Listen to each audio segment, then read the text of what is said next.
Boo doo doo doo doo. Boo doo doo doo. Alright, let's go. Hello, everybody. The name's E.Setsuna. Today we're playing Genshin Impact again. I honestly have, I do not have a problem. I just want to because play because the story is really intriguing, and I am trying to play for the story. Yes, totally. Honestly, there's nothing. Yes, totally. Honestly, there's nothing else that I want to play it for. Yes, almost exactly. Yes, of course, of course. Please believe me. Please do believe me. I am. Oh my lord. I'm not lying whatsoever. Weird stuff. See, I see weird stuff on Twitter. I really shouldn't be open to Twitter right now. Okay, alright, so oh, okay. Alright, so yes. So without further ado, I'm gonna continue playing the game. Let's go.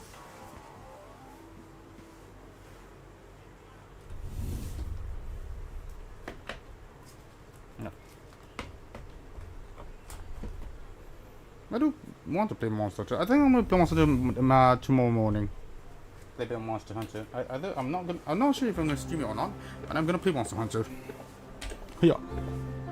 There's a lot of things I'm gonna do. So yeah. I need to upgrade it eventually.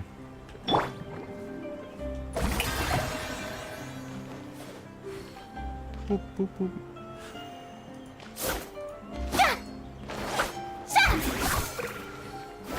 It's so cute. Welcome to Palais Mermoni.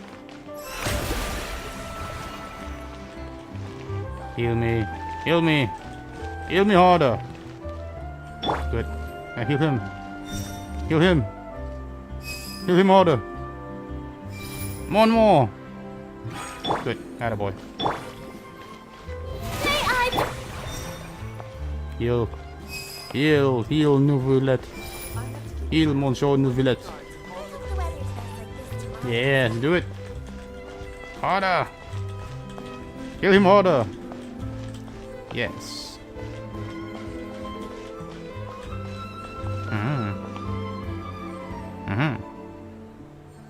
Yes, one more. There we go.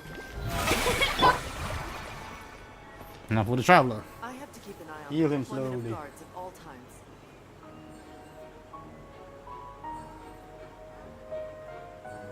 What is that? Oh, Jelly streaming. Oh, what is she streaming every time I'm streaming?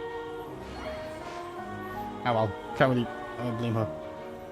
Hey yo, Jelly.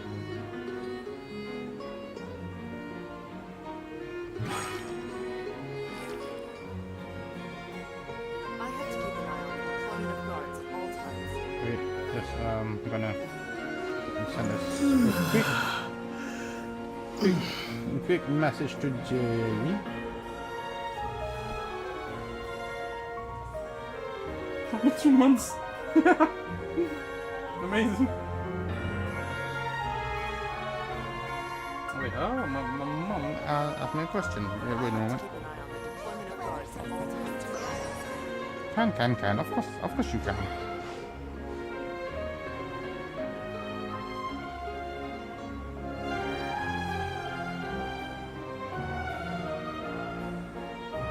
Alright, that's done. Do I have to check anything else?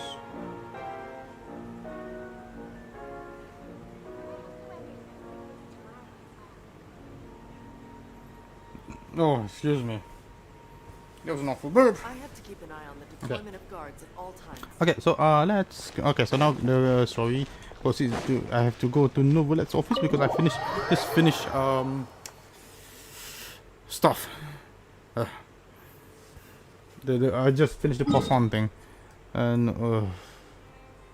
oof. Wait, what? The Child City Keeper. Oh, I can't do it. I can't do it because you require me to do the thing that I haven't done yet. So unfortunately I cannot do it. Oh. I can go back. Oh no, I can't go back there. I just want to. I could.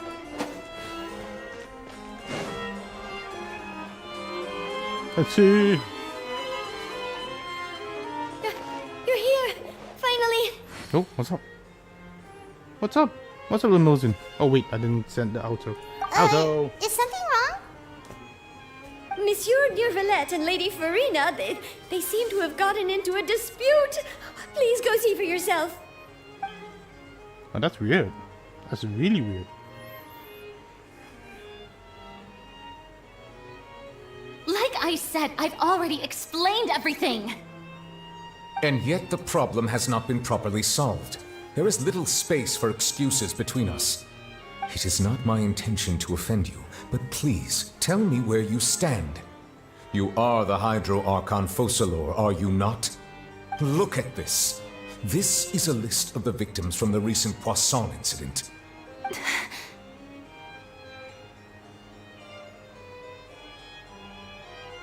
Oh no. You mean they're all... Yes! Yes, they are. We did not arrive in time to avert this disaster, and I will not have it happen again. Oh, she doesn't I have a will say vision. this once more. You must tell me everything you know. Yesterday, I found 3 stone slates in some ancient ruins near Poisson. Do you know anything about those? Seriously? You're questioning me like this is a court case now. I don't know anything about that. But you found them in some ancient ruins, you say? That's correct, which is why I came to ask you some questions. There should have been 4 slates, but one of them was missing. The other 3 feature different images that seem to correlate to the prophecy. The prophecy? The prophecy! The second of these slates depicts the previous Hydro Archon Egeria kneeling before a floating island in the sky, as if confessing something. Do you know nothing of this either? I don't. I've never seen such slates. I'll ask you again. Do you really have no information regarding the previous Archon? My deciphering of the slates indicates that the Hydro Archon Egeria once had to confess to, or apologize for, a certain sin. If anyone would know about it, it should be you. All gods don't have the same secrets, you know. She was herself and I'm me. Is it really so strange that I know nothing? I understand your concerns, but I'm sorry. I just don't have anything to tell you. Be that way. Forgive me for saying this now, Lady Farina, but I have long known of your various secret investigations into certain matters. Oh. There are several indications that you have been investigating the prophecy on the sly. Oh. This is not strange in itself, considering that you are the Hydro Archon. But it is strange that you should also claim to not know any of Egeria's secrets, as well as do nothing following your inquiries. You have never been as superficial as you have presented yourself to be, nor are you a fool. And yet, your behavior is very inconsistent.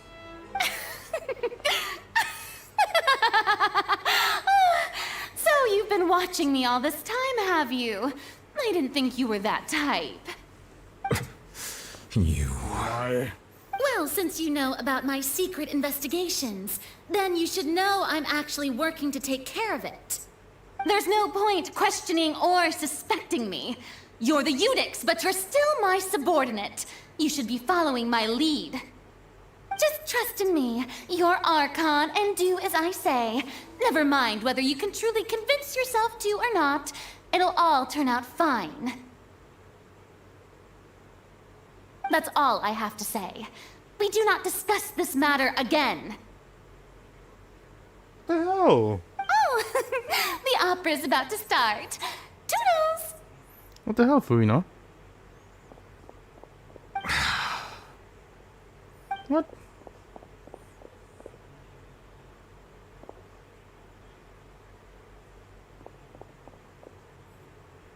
Did Farina not notice us standing by the door? Wonder what's up with her. She was smiling. Huh. She didn't seem in the mood to care if we were listening in or not. She seems to be deeply troubled.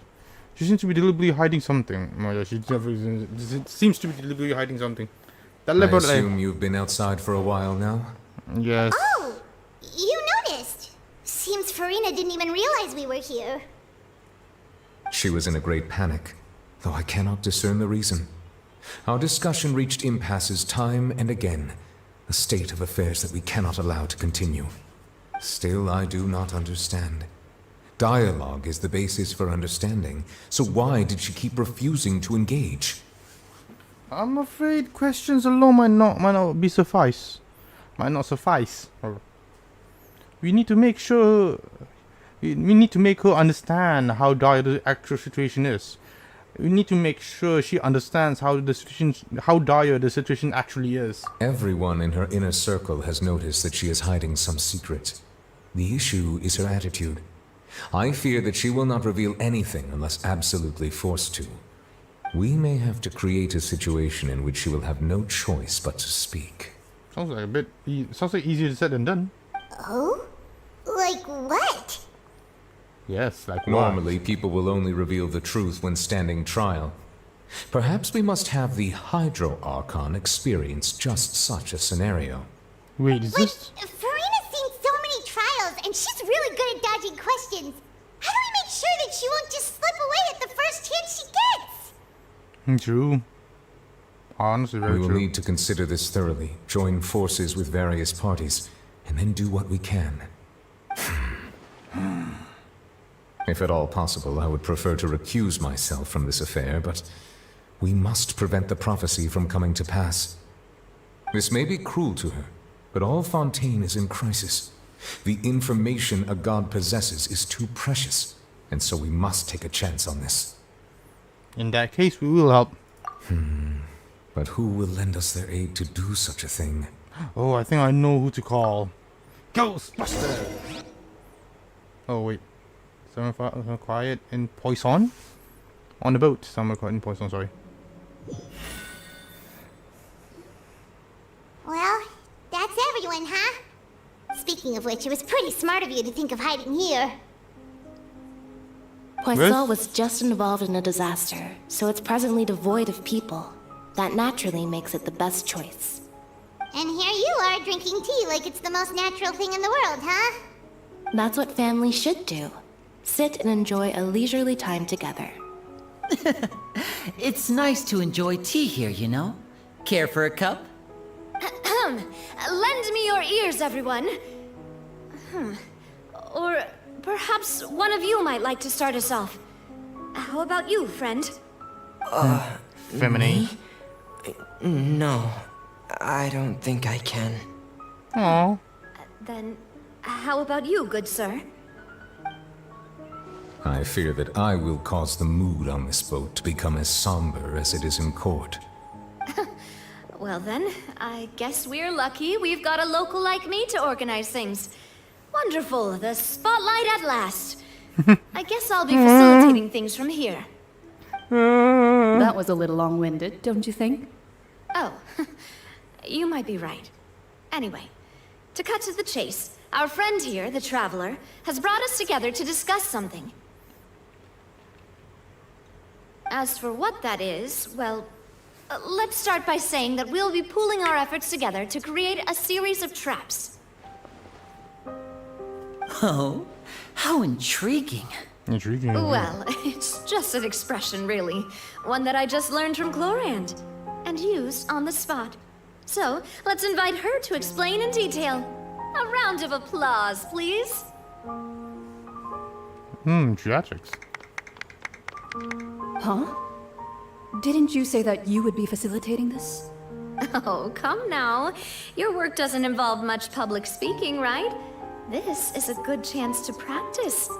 You might even pick up some fancy oratory tricks to impress your boss with in the future. I see. And what does my boss say? He is glad that you consider him your boss. Do go on. Oratrix.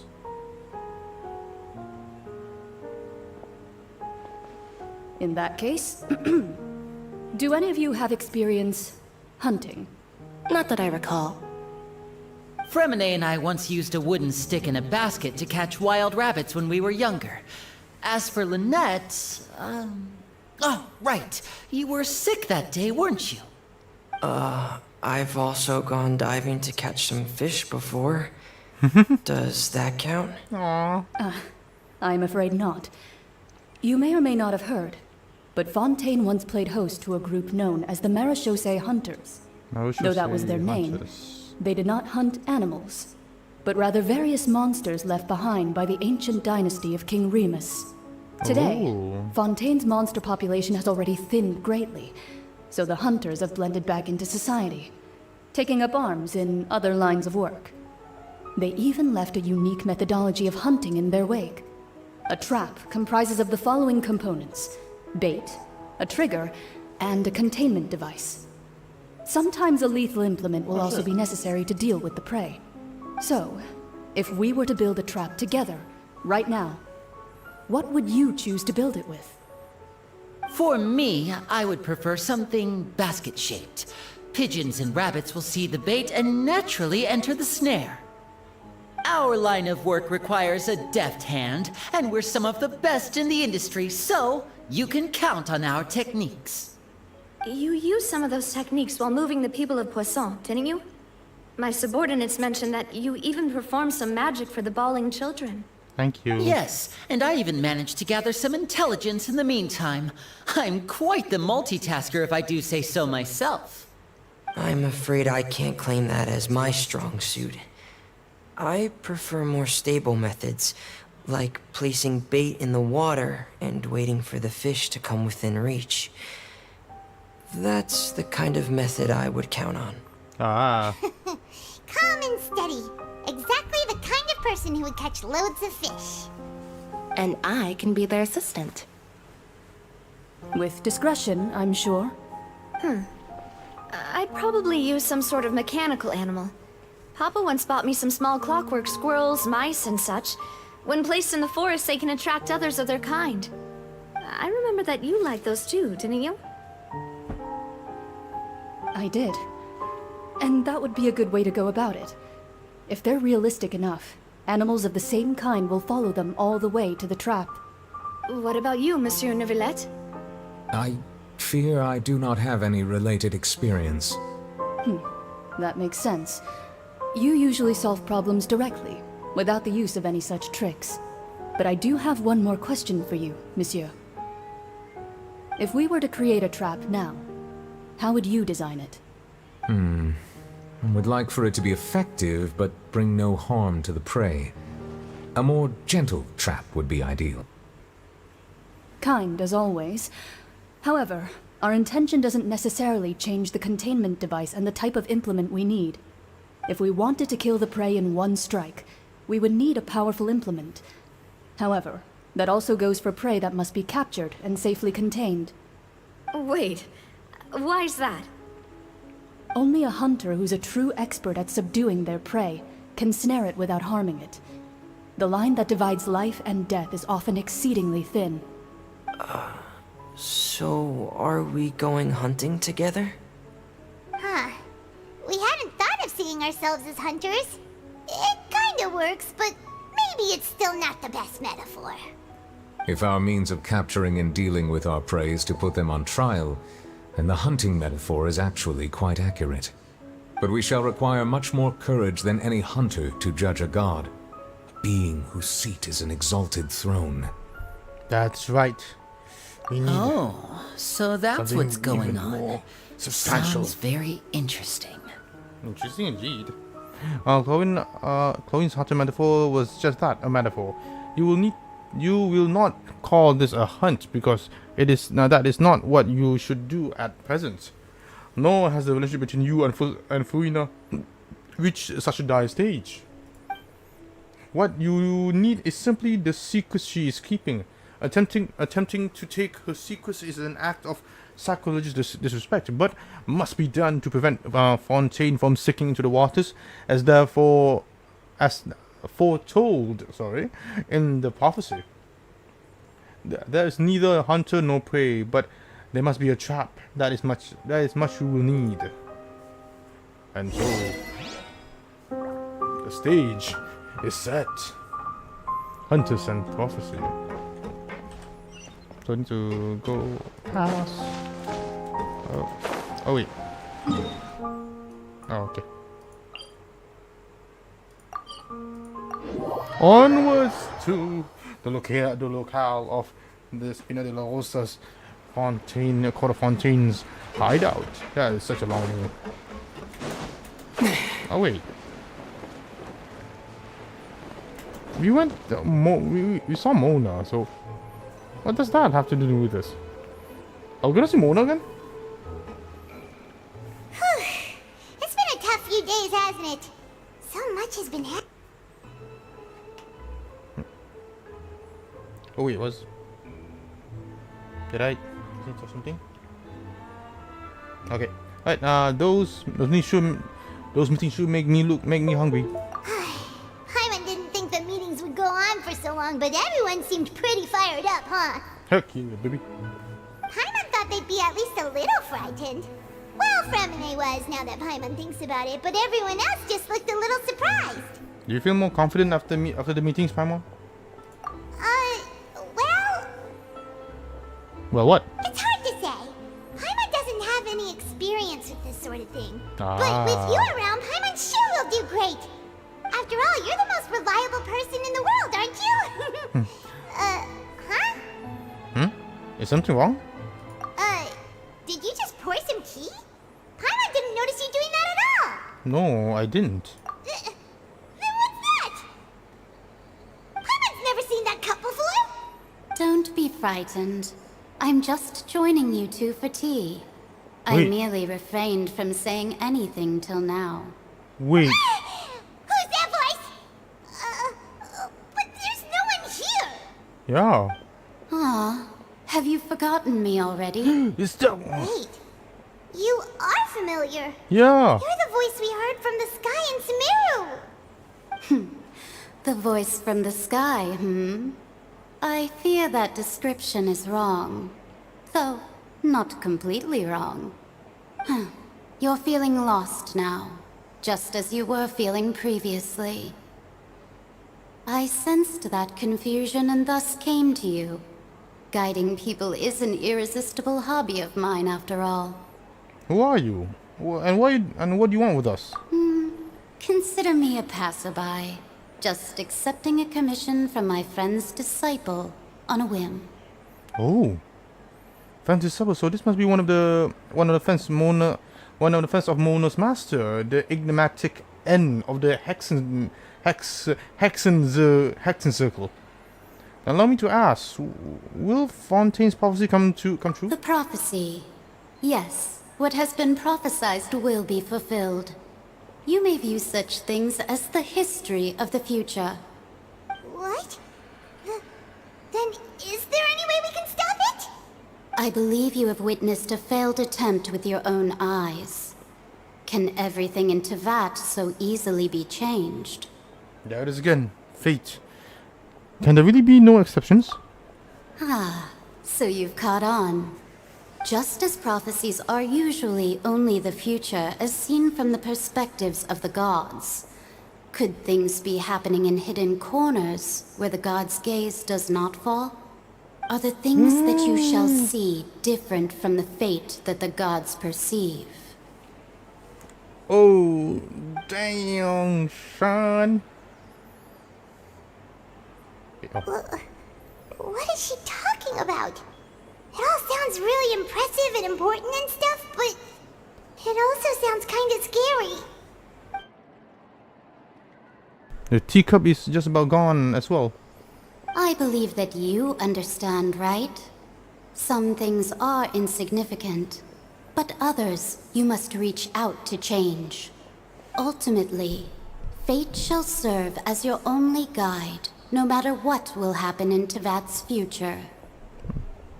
Wait, that means All that... you need to do is to play your part. So you're saying that we will change. This was good Tevat. tea, by the way. Thank you for your hospitality. Well, that'll be all for today. The voice. It's gone. Mage N. Is this a clue you're leaving us? The unexpected new leads compel blah blah blah. Now when you wake up, you don't seem to be outside. What? I want to hear someone talking. Is it end again? Alright, coming! You're becoming more diligent, Paimon. Hey, it's you who's getting lazy, okay? Well, I see I've walked in on some lively banter. Mona! How's you been this past few days? Fine, just fine. I went to take part in that Steambird panel. It turned out to be more interesting than I expected. Not all Fontanians are pessimistic about this. One journalist mentioned that sitting around and waiting for the end to come would be wrong, and that they should make their own rescue preparations. I agreed, so we had a brief chat with her. No? Did she have pink hair by any chance? Why, yes, it was Charlotte. You remember her, right? That daredevil journalist? She is. I'm in Right. full support of her view. Prophecies are very important, but how can people allow their lives to be commandeered by just a few words? That's right! Paimon's glad to hear something sensible for once. Commandeer. Got him Yes, about what we had discussed before. I did try, but I'm afraid I couldn't reach the old hag. I'll try again tonight, but I wouldn't get your hopes up. Oh wait. Actually, someone already came over. Oh, what is this? It's so cute. What the heck? What the heck ate a sunfish like that? Oh gosh. Oh, that's scary. That's hacking scary, mate. Blimey. Ha. Ooh-ha. Okay, actually someone already came over. Huh? Yes. Tell me more about the mysterious guest. About your mysterious guest. Goodness gracious. Are you serious? I believe she came to pass a message to us. She said that even the god's gaze has blind spots. Pretty bold if you ask Paimon. Most people would believe the gods to be all-knowing, right? The Oh, Hex not and really. Circle members are certainly anything but ordinary. As for the mage named N, the old hag has mentioned her a few times. She said that N's sense of direction is incredible, and that she loves guiding those who are lost. Oh. But I've never met her, and if she were still alive, she'd be... Well, suffice it to say that the hag's at least a few hundred now, and N's been around for longer than that. Oh wow. Whoa. The Hex and Zircle sounds like a scary group. But they must really stay in shape to live so long. Their abilities alone are pretty terrifying. If she came to see you personally, then the problem you're facing must truly be of great importance. Well, it's not like Paimon could understand anything she said. Yes, she was quite cryptic, but I suspect she means that there is still a way to turn things around. She didn't say when or what that would be, though, so... Perhaps it is something that you cannot know right now. Ah, I see. True. Her words were meant as a helpful hint, but when we realize their true value, when will we realize their true value and meaning? Was that the best answer to my question that we could have gotten? Traveler, Paimon, are you two all right? Oh, we're fine. We're just a little down right now. Yeah. It kind of feels like the end is coming, you know? It's nigh. I see. The end is nigh. I feel that same sense of desperation, too. True. I guess you could consider me someone who has often witnessed fate. So far as I have seen, it cannot be swayed. But even so, I still hope for and believe in miracles. Astrology is eternal and rational, but fate may not be. It is cruel, but it can also be beautiful. Perhaps that's what En was trying to tell you. Perhaps. Not to lose heart, and to believe that what you are seeing playing out before you is not yet set in stone. I did originally think of steering clear of all this, but I couldn't. Even if this is all futile, I still wish to help everyone. If we don't struggle to the last, then how can we face the end when it comes? Huh. You do have a point. There I go, talking about astrological principles again. Sorry about that. The moment I start talking about work-related stuff. I need to get going. Oh, don't worry about it, Mona. Thank you. It was worth trying to comfort you, even if only a little. I believe that you'll help those who are struggling in the same way I did. Aww, Mona, I so, suppose that so might cute. be why we always seem to meet by coincidence. True. Wow, that must be it. Honestly. Paimon feels kinda moved by what Mona said. But also kinda sad, too. Hey, Traveler. Paimon suddenly feels like going outside for a walk. Let's go. Yeah, let's go. Let's walk around the city, shall we? There's a few spots we always like to walk by. Let's go at it at the long way route.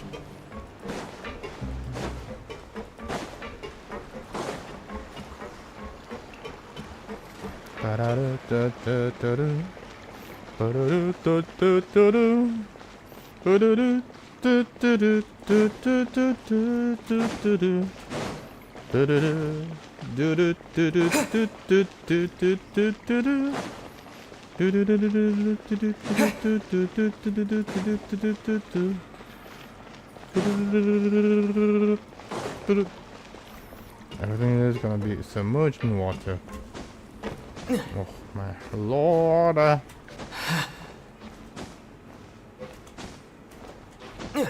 Let's go. Okay.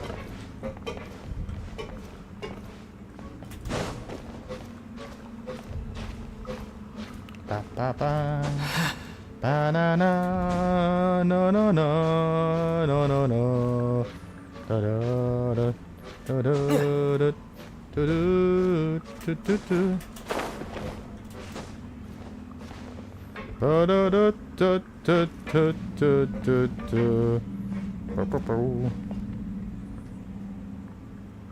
Ba da da da da da da da da da da da da.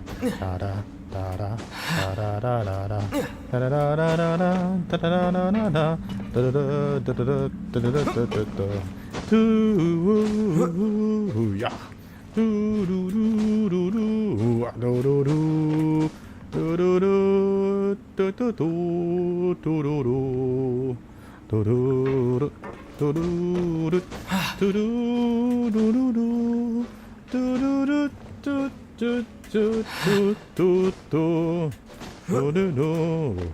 Dovakin, era busto, fucking, now there, one,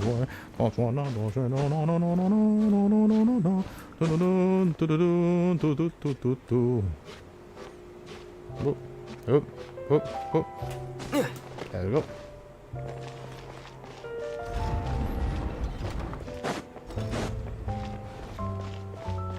Reflection shows who I am inside. What?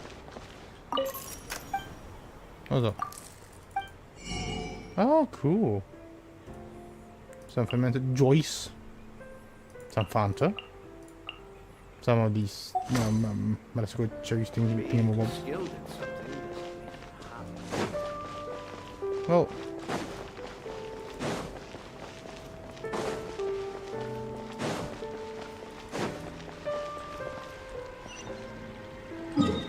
Oh, sorry about that.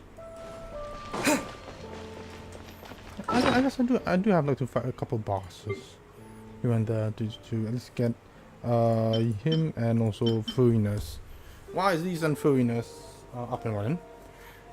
Also after this I gotta do this. Need to do this again. Copulus. This is yes, this is Pluma and this is Oshia. I think this is Pluma and this is Oshia. I honestly don't know. I don't know which one is which, honestly. Let's go. This is early. Do not be tired, Yusuke. We are still playing the game on time. Okay, who are we meeting here? Huh? Our names are written in this newspaper. What's going on? Maybe we're famous. Maybe we're famous. Let Paimon see! The underwater traveler's stronghold, the Fortress of Meripede, has continued in its noble autonomy. But that does not mean that others cannot interact with it. Oh. My recent attempts to enter the fortress bore little fruit. Huh. Guess Charlotte still hasn't given up on that. Okay. But what about us? Thus, did an Outlander friend become the focus of this report? A blind adventurer with their white fairy, legends trailing in their wake. It is said that this mysterious traveler once visited the underwater fortress. Oh. So while the fortress's interior remains a mystery behind closed doors, do not fear, for the tales of the traveler contain surprises in spades. Journalist Charlotte's biggest scoop yet, the Traveler's Trail, World Walker. Huh. Charlotte took so many awesome photos of us and we never even noticed her. That's kind of creepy, don't gonna lie. She hasn't been able to get a hold of anything at the fortress, so since we're easier to find, she's using us as the subject matter instead? As assumed to be the case. Ugh, seriously? Well, fine. Those headlines and photos do look cool, so Paimon will forgive her this time. This time. Just this time.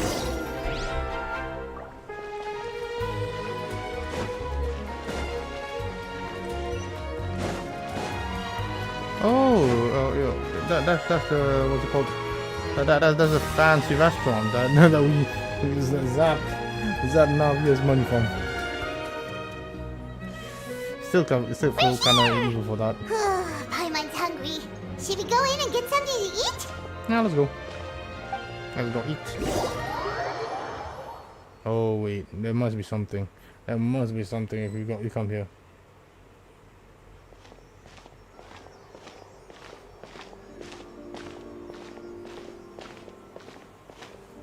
Hey, quick! Look! That's the limited edition, only 16 slices a day cake! It hasn't sold out. It hasn't already sold out. It hasn't already sold out for the day. It was so delicious the last time we tried it. Despite the tense situation we were in, let's give it another go. Paimon's sure it'll be great. We can't let anyone else get ahead of us. One slice of cake, please. Someone showed up after all. Oh, wait, you're the one from the Palais Mermonia. Palais Mammonia. Oh, are you here to buy cake too? It seems Monsieur Nervalette was right. You really can eat. Wait, did he really say something like that? I mean, Paimon. That's right. Even he has his own preferences when it comes to food. As for me, I love the cake and coffee here. Do you come here often? More or less. Usually every day. Oh my. Oh, you're loaded. Every day? You're loaded as heck. It's part of my daily schedule, apart from work. I shall have my cake and coffee. And coffee. Then what if someone told you one day that this place would be closing soon, and you wouldn't get to eat cake here anymore? What would you think? But why would it close? Well, Paimon doesn't know either, but maybe the waters will rise tomorrow. You know, like in the prophecy. Oh, the prophecy. To be honest, I haven't paid much attention to that. No, still, even if there'd be no more cake tomorrow, that wouldn't keep me from having some today. No, it's the same for eating in general. You might not be able to eat tomorrow, but if you can do so today, then you should carry on. That's what people call living, you know. Huh. That's weird way of... Don't be sad. Yes, Excuse me, could I have 2 more slices of cake to go? These 2 slices are for you. Sijouin said that this kind of expression you're making is what humans call being sad. Aww. Oh, that's so sweet. I sure do. She was born before me, and she sometimes comes to the surface to teach us things about humans. Humans. She said that humans are creatures that are saddened easily. Yes, and you can only lift their spirits by feeding them delicious food. What? So please try the cakes here. I've got something else to do, so I'll be going now. You two try to stay in a good mood after eating, all right? Bye. That's... What? And there she goes. All right, let's dig in. I'm sure this cake will be delicious. Share a glance with Paimon as snuffed down the cake. It's more delicious than last time! And the flavor gets even better with a sip of tea. It sure would be nice if we could come again tomorrow. Sure would be nice if we could always eat delicious food here.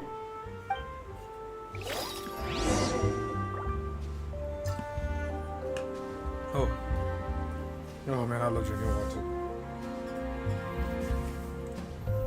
Leave the hotel, the board. Leave the hotel. Oh, I have other things to do. Oh, we're near the Steambird office. Let's go look for Charlotte and have a chat. Touché. Shall we? We shall.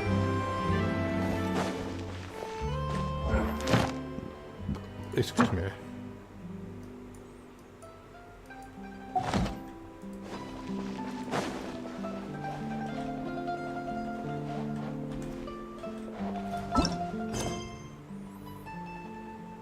No, not that. Wait, what?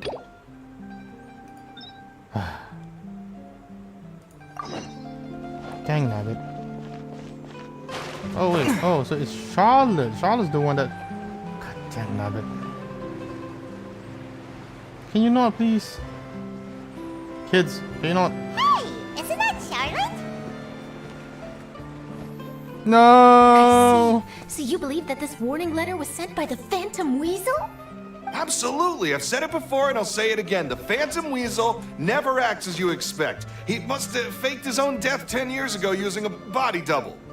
Now that he's back, I'm sure the guards who worked on his case back in the day are in for a headache, but however this turns out in the end, the one thing it won't be is boring.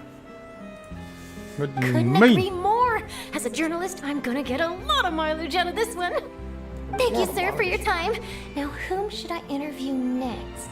No, Hey, what a coincidence! Fancy meeting you here. Charlotte. Perfect timing. So, the Phantom Weasel's latest warning letter. What are your thoughts? Phantom Weasel? Yeah, this is the first time we're hearing of this one. Could you clue us in? Huh? What do you mean, Phantom Weasel? Sorry. Yes, this case is from a decade ago. I guess you wouldn't know about it. Well, not to worry. You're in good hands because I'm a professional. The story goes like this. 10 or so years ago, a phantom thief became active in the court of Fontaine. Known only as the Weasel, nobody knew his true identity, and the authorities never managed to catch him. Oh. Wow, cool! He sounds like one of those mysterious night burglars that you read about in novels. Precisely. Well, except the part where they actually have a good reputation. Our Weasel targeted whatever people held dear, and no one was safe from his predations. He would just as soon steal a necklace from a rich merchant's safe as he would a toy doll given to a commoner child for their birthday. Gatsby. Oh, good old sport. Sounds like an absolute weirdo. I know. The phantom thieves you read about in novels rob the rich to pay the poor, but this guy did not discriminate. Unsurprisingly, this didn't work wonders for his public reputation. Every man and his dog wanted to see him behind bars. Yeesh. I mean, I was expect so. So, did they catch him? Not exactly. There's a good chance that the Weasel would still be at large to this day if it hadn't been for an accident 10 years ago. A magician Accident? named Caesar fell to his death in a botched high-altitude escape performance. When the police went through his personal effects, they found a hoard of stolen loot and gadgets used for criminal activities. And that was how the Phantom Weasel's identity was revealed to all. Sure enough, thefts in Fontaine went down after Caesar's death. But today, 10 years on, the notorious thief has once again issued one of his warning letters and pasted it on the gate of the Opera Epiclese for all to see. I had to squeeze through the crowd this morning to get a photo as soon as I heard. Here, it's this one. Let's see. I cannot read that whatsoever. Let's go! So, this is the warning letter, huh? Let's see what he wrote. 3 days from now, when evening falls, I shall take from you that which you hold most dear at the opera house. Just as you did to me 10 years ago. Wait, what? This is, without a doubt, a clear declaration of criminal intent. After years of laying low, the Phantom Weasel is back with a vengeance. I mean, What once seemed like an open and shut case has been blown wide open again. But why has he reemerged now? And what does he want? I sense an epic scoop, and I'm going for it. Uh-oh. If this thief will steal anything that other people value, does that mean even we might be targeted? he might steal my favorite snack. He might steal your favorite snack. He might kidnap you, Paimon. Aww. But Paimon doesn't want to get kidnapped. Well, he'd have to go through you first. You would stop him, right? Okay, the people have spoken. It's clear that the public are very concerned about the Phantom Weasel's reappearance. Let's see, I've got a photo of the letter, my interview notes. Yep, that should be enough to form the skeleton of my article. It does feel like something is missing, though. Something exclusive. Who should I interview next? I need someone with a more concrete connection to the weasel. Is that who I think it is? Lenny! Looks like you're performing for some magic. Magic. Magician. Caesar! The Phantom Weasel! That's it! Let's go interview Lenny! That's way too big of a jump. You see, the original Phantom Thief Caesar was a magician too! And what do Phantom Thieves and magicians have in common? They both have an air of mystery about them. Perhaps there's a connection there. Are you serious? What sort of a deduction is that? Oh, relax! My journalistic instinct tells me that an exclusive news story is beckoning. Let's go! No time for delay! I guess you should, but at the same time, isn't that too much of a stretch? Is that too big of a stretch? Charlotte.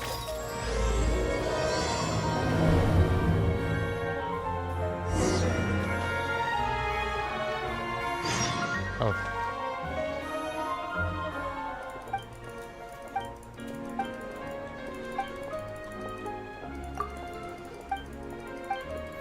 Nice, I finished my deli. Woo! Oh wait, no, it's not there yet.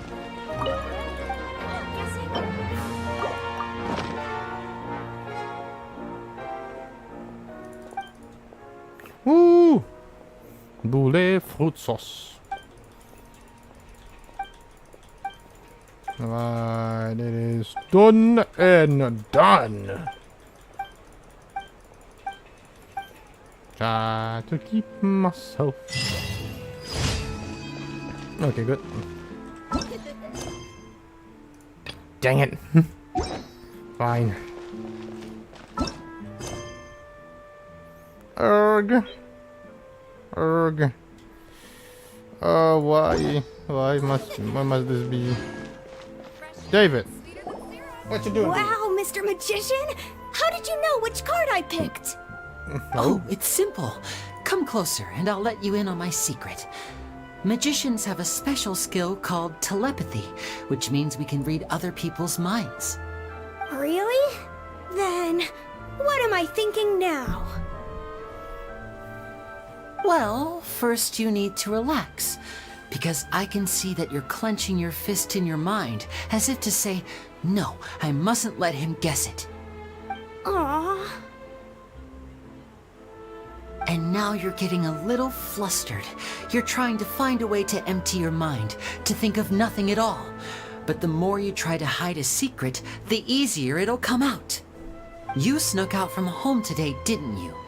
You told your family a little lie so you could come out and play. Now, that's not a good habit. You can tell? Oh boy, you really can read my mind. Of course. And that's the end of my performance. You should really be heading home. Remember to apologize to your family, all right? They must be worried about you. All right, got it. Bye, Mr. Magician.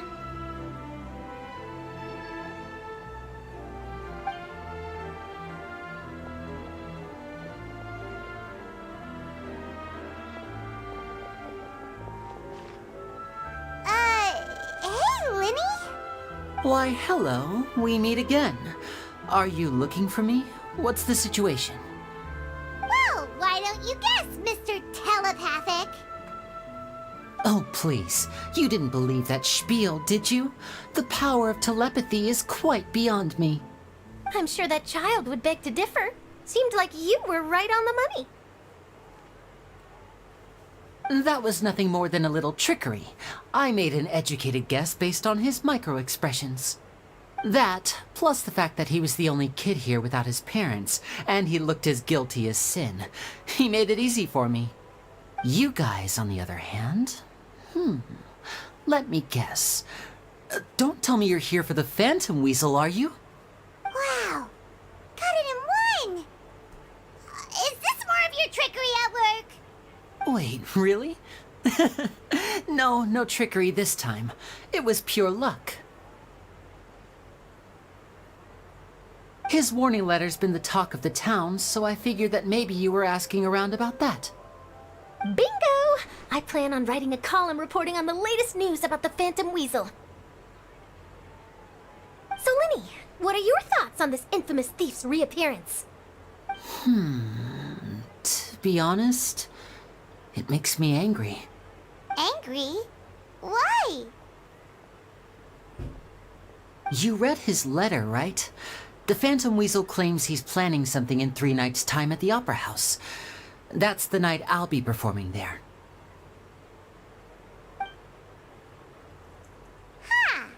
What are the chances?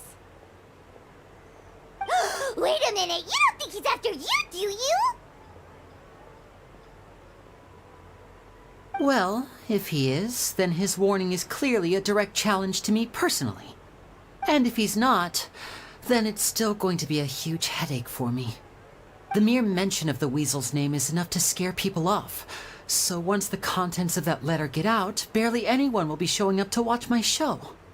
But I've been preparing for this for a long time. I'm not about to let him ruin my big day. This leaves me with only one choice. I have to expose the Phantom Weasel's identity before the show begins. Really? So what you're saying is, we might get to see a live duel between a famous magician and an infamous thief? Wow, this has exclusive written all over it. To be honest, I'm not sure if I'll emerge the victor. The Phantom Weasel is a notorious crook, infamous for his inscrutable methods. You're being far too modest, Linny. I think your magic tricks are even more inscrutable than those of a thief. Thanks for the compliment, though I have to say I don't care much for the comparison. A lot of people liken magicians to thieves because we both have the ability to make things disappear without the person noticing. But there's an important difference that these people overlook. Allow me to demonstrate with a quick magic trick. Here, I have a flower, just an ordinary flower that was picked not long ago. Watch it carefully now. 3, 2, 1. It's gone! Where did it go? Where did it go? That's the question. Where did it go? Therein lies the difference between us. Thieves make precious things disappear, but only magicians make them reappear. If I could now invite you all to check your clothes...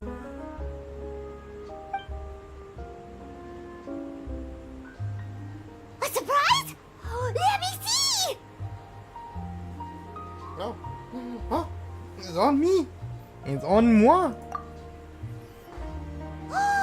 It's right there! But how? You haven't moved this whole time! What an outstanding trick! Sorry, Linny, it seems that my previous praise was woefully inadequate. Clearly, magic is the superior art form to theft. Don't worry, I didn't take offense. I just wanted to take the opportunity to perhaps change some of the preconceived notions you might have about magicians. Since Caesar's death, a lot of people associate magicians with criminality. It can be quite frustrating. I can imagine. Coming back to your trick just now, might I presume that you are well versed in floral symbolism? For example, magicians often use rainbow roses in their flower-related performances to represent passion and romantic encounters. But you used a Lumidu spell, which, if I'm not mistaken, allude to separations. I'm curious to know if there was any deeper meaning behind this choice? Impressive knowledge. It's no wonder you're such a successful journalist. But I'm afraid I don't know the first thing about floral symbolism. I'm just in the habit of using Lumidu spells in my magic. It sounds like something I should look into, though. I'll buy myself a copy of Fontaine's Floral Language Facts when I have some time. But it'll have to wait until this phantom weasel business is behind us. Well noted. In that case, this brings us to the end of our interview. I, for one, am looking forward to the final showdown between you and the thief. Please feel free to get in touch to update me on any further developments. Otherwise, I will of course see you at your show in 3 days' time, but let's hope the Phantom Weasel is caught by then. If there's nothing else, I'll be off. You've given me lots to work with here, and I've got no time to lose if I want to write that exclusive piece. I'll see you all later.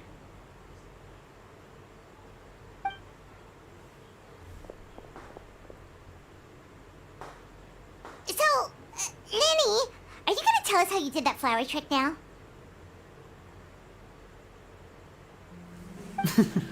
I'm afraid that's my little secret. Aww. Well, magicians are entitled to their secrets. I mean, that is the entire trick. Paimon's really itching to know how it's done. Okay, so You feel it too, right? So itchy. you should be able to handle him. Not so itchy then, huh? Well, since you're so concerned, how would you like to serve as my temporary magician's assistants and help me investigate? And aid me in the Magician's investigation. assistants? Oh, that sounds fun. Assistants are technically magicians too. Also, it'll bring us one step closer to figuring out how that darn trick is done. Shall we go for it?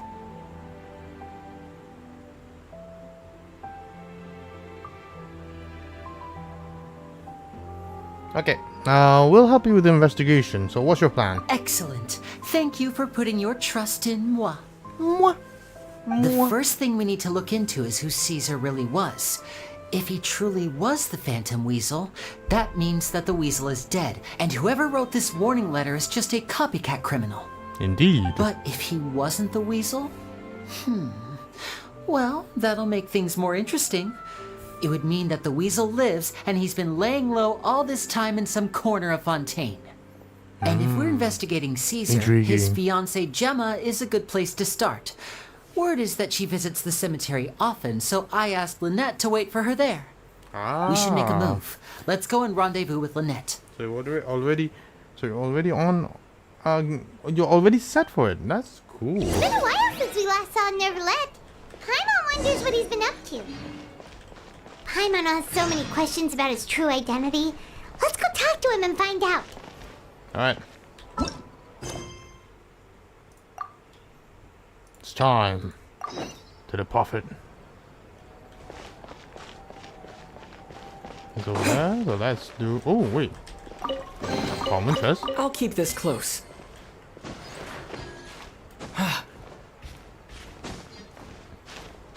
Boo doo doo. Do do do do do do do.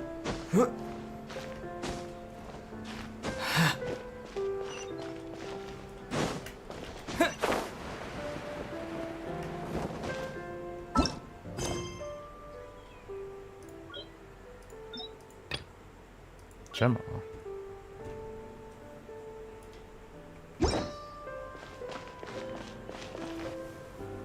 Wow! If it isn't the Traveler and Paimon! Oh, have you seen the article I wrote about you? Ah yes. Ha! You've got some nerve! You just used us to make some quick mora! Can we negotiate a profit split? Oh, you needn't worry about that. I heard that you were in Poisson some time back, so I sent you a letter to discuss just that. It appears you didn't receive it, though. It's all right, though. I've set aside the amount intended for you. I've even set the table with some food. Really? Oh, you're the best! You're almost a little too easy to win over, Paimon. If I were a journalist with ulterior motives, you'd be in trouble now, you know. Oh, Paimon knows you're not like that. Still, what brings you here all of a sudden? Were you looking for me? When Mona mentioned you, we thought of coming to see you at work. I see. It seems you've already bumped into Mona here in Fontaine. So she mentioned me? What did she say? She said that you're a real daredevil of a journalist. Nice. In which case, can this daredevil journalist dare to request an exclusive interview with the legendary traveler and Paimon? Huh? So your article in the paper today doesn't count? Oh, of course it doesn't. That was more like live photography. What I'd like to do is dive deeper and ask you to talk about the things you've seen and experienced. You seriously want to interview me? Yeah, are we even qualified enough? Why not? If I say you're worth an interview, then you're worth it. But not right now, of course. I'll need a few days to prepare. Oh, in that case, we'll just chat when you have the time then? Oh, so that's a yes? Ooh, splendid! I'll tell the editor-in-chief immediately. I'll have to apply for lighting, a venue, some props, and... Oh, chill. You didn't do that. So much to get done now. Talk to you later. Wait, Charlotte, Paimon's still got a question for you. And what's that? If, just for example, Fontaine were to be flooded tomorrow, what would you do today? Huh. That's the prophecy you're talking about, isn't it? I mean, I do hear about it often, but I've never once thought that the day could be tomorrow. If you're seriously asking, then I might try and think of a way to leave Fontaine. Oh, but I'm still a journalist first and foremost. That means I have a duty to be reporting from the scene. And secondly, I wouldn't forsake my homeland that easily. From what I've seen, most people don't know what they'd do should the worst come to pass. In truth, it might be better just to behave like normal rather than worry over such an end. So in all likelihood, I'd probably still be prepping at the office for that interview of ours. I know what you're thinking. That sounds a bit sad, but I've always believed that it's best to do what you enjoy. Just think about it. If this nation really were to be suddenly destroyed tomorrow, but I still successfully finish an exclusive interview with a truly unique person, then the story I would wind up writing would truly be timeless. And then do you know what I'd do? Well, I'd write that story, send it for printing, and use messenger pigeons to get copies out to the various nations as soon as possible. I'm not a dreamer, nor am I a workaholic, but I do love my job, and I'd be proud of leaving such an article behind. I guess you could say that I was born to be a journalist. Yes, you are. But anyway, that's my answer. And on that note, I'll get back to my preparations. That's so nice. All of a sudden, Paimon actually kinda envies her. Anyway, let's go and take a look at the sea, shall we? The sea, eh?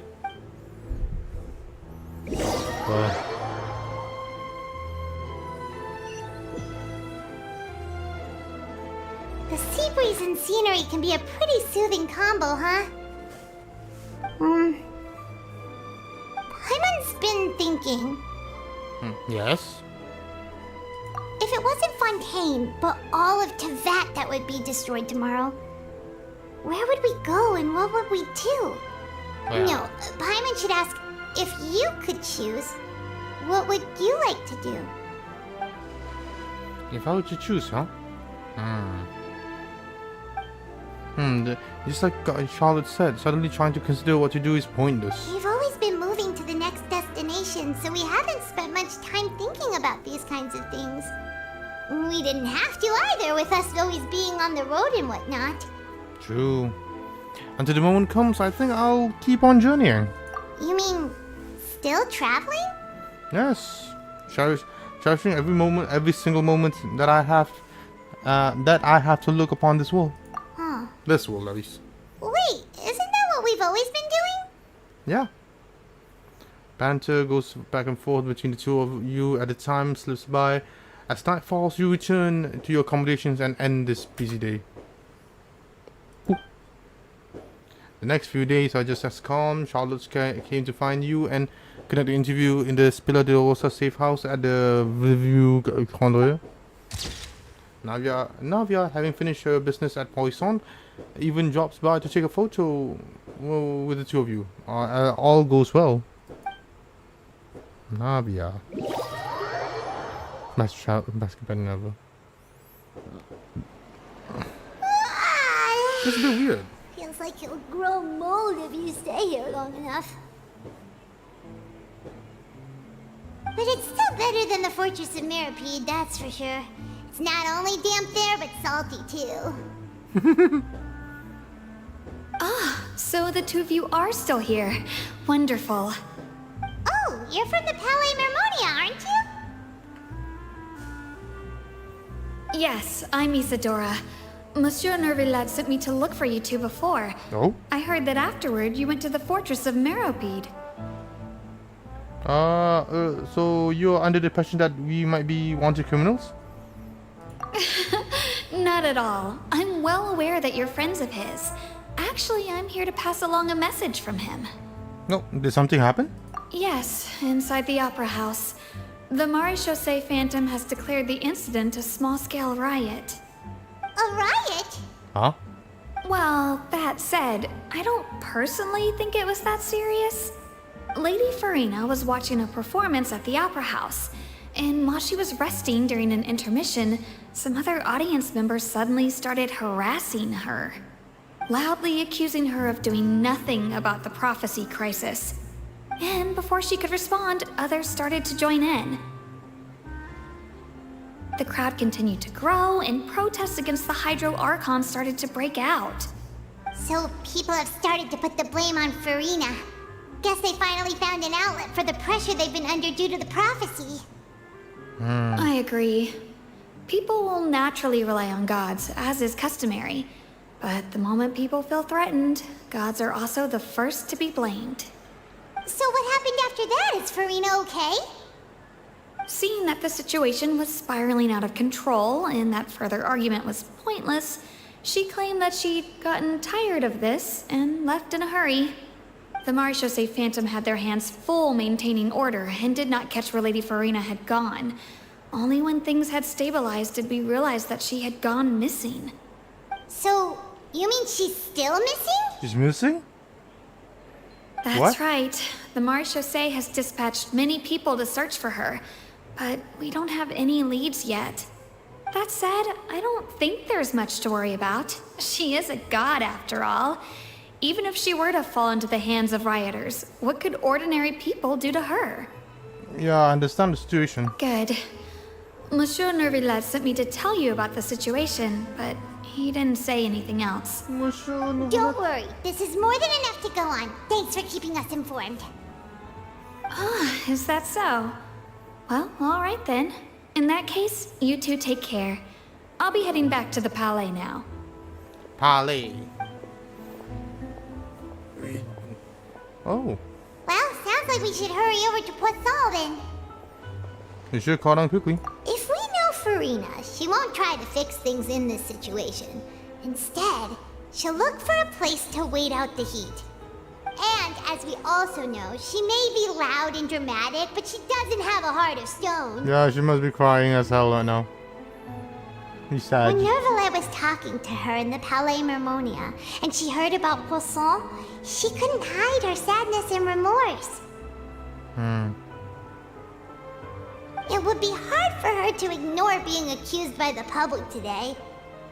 Paimon thinks Farina's probably taken the opportunity to slip away to Poisson and try to relieve the sense of guilt that she's feeling. Oh. Well, what do you think?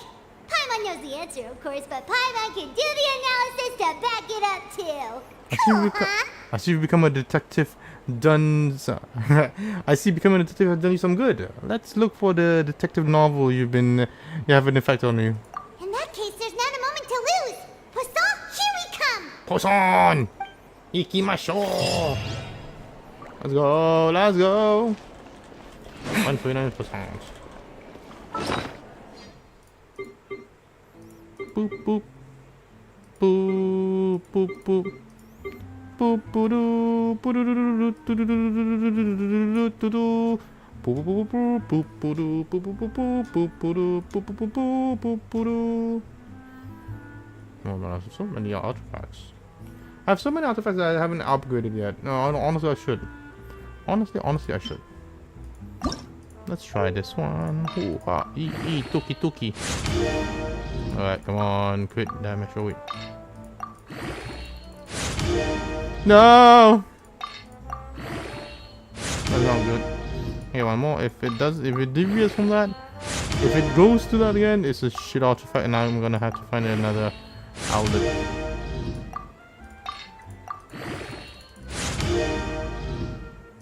Yep, it's a shit artifact. It's a shit artifact. Na da da na ba ba ba ba na na na na. Oh shit artifact. Da da da. And do do do do do. So good. Wait. Oh, that is so tempting, not gonna lie. So tempting, not gonna lie. Actually, just in case, I'm gonna lock that. Lock that baby up. I'll lock him up good. What was the...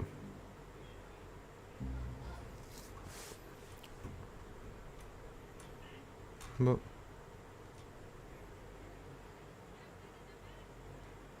Boop, boop, boop. Wait, where was that artifact? Well, where's the artifact? Where is the artifact? The artifact. No, oh, there we go. You can buzz off. Oh, okay. Oh, shish kebabs.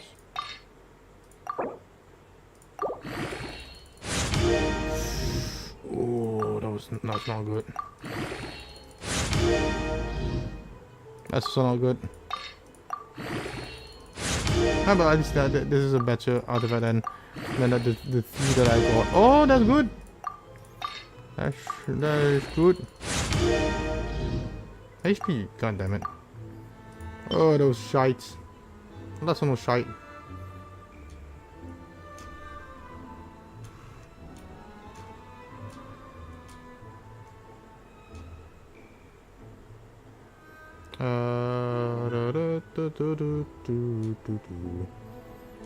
Sweet Caroline. Bah, bah, bah.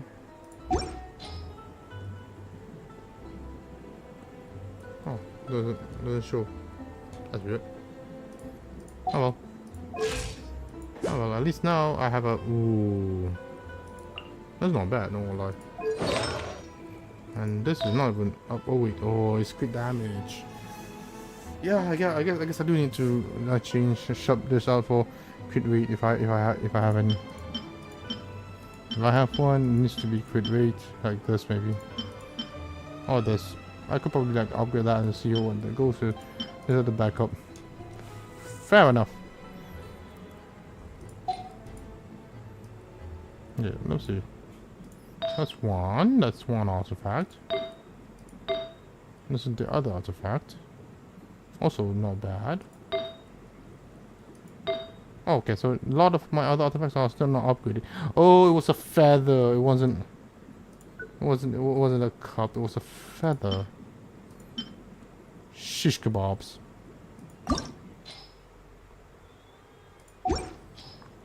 Well, let's fix it because that was already a bad feather, so.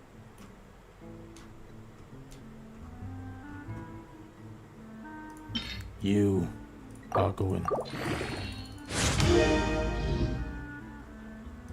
Ah! Alright, yeah, let's try to upgrade it a bit.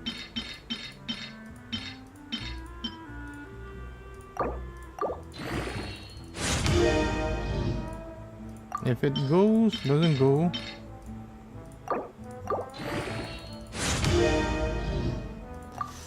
That's too bad, that's too bad. Okay, hit a couple of...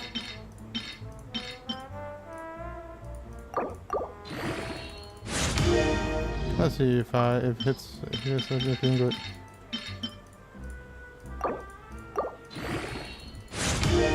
Okay, let's see.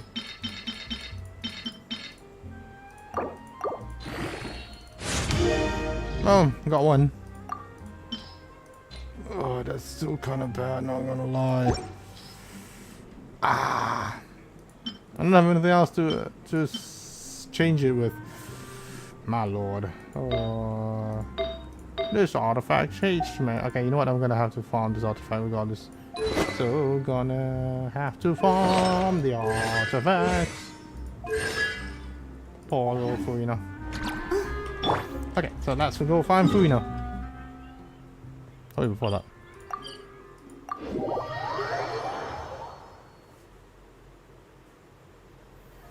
Oh.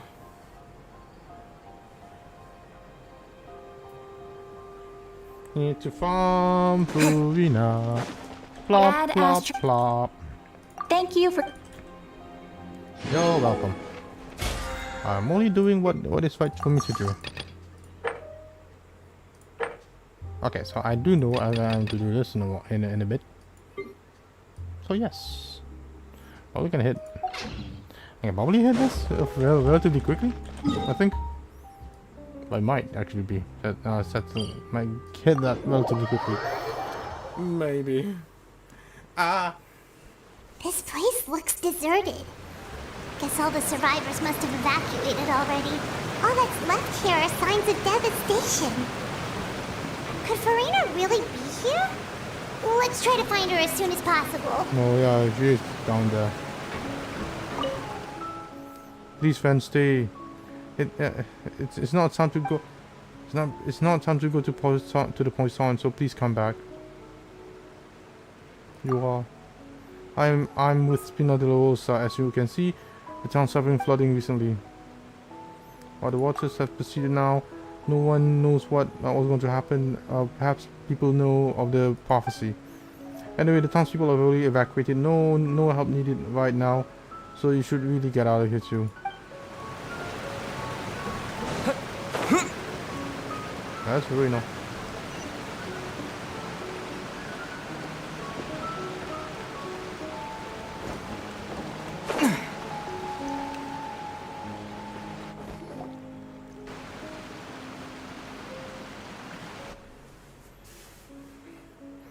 So, Furina. Hi. Oh wait. That's Farina, right over there. She really is here all on her own. Stay quiet for now. Okay. Should I just give up? This is all meaningless. What was meant to happen did happen after all. Everyone's dead. I'm sorry. I am so sorry. Give up, Farina. There's no point in holding out. I'm sorry. But what can I even do other than to repeat meaningless apologies over and over? Furina. Who's that? Don't worry, Farina. It's just us.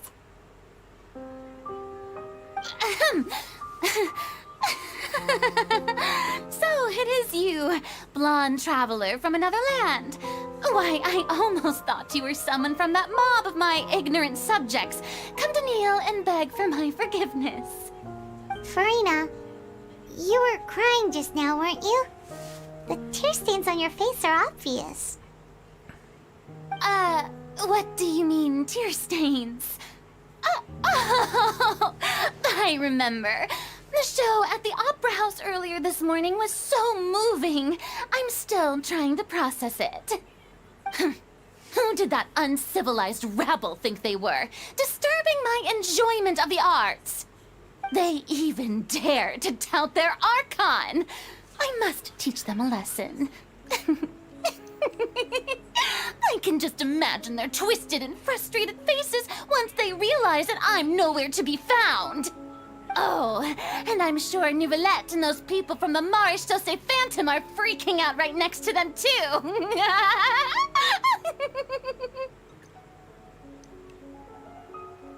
Don't have to force yourself, no. Don't have to force yourself.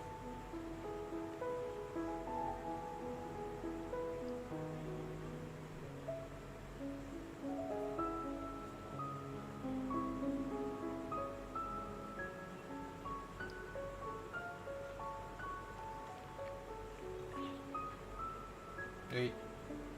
I gotta open something up.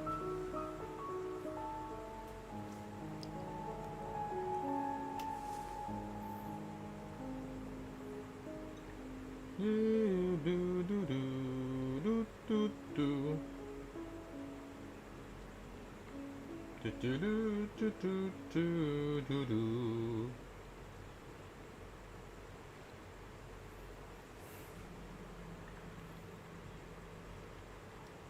A moment, just a moment.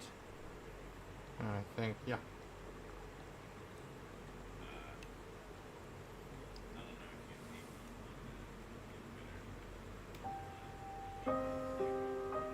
Alright.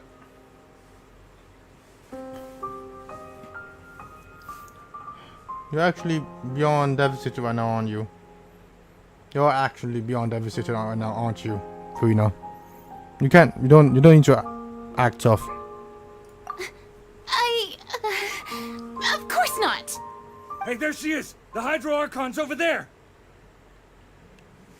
Quick, after her!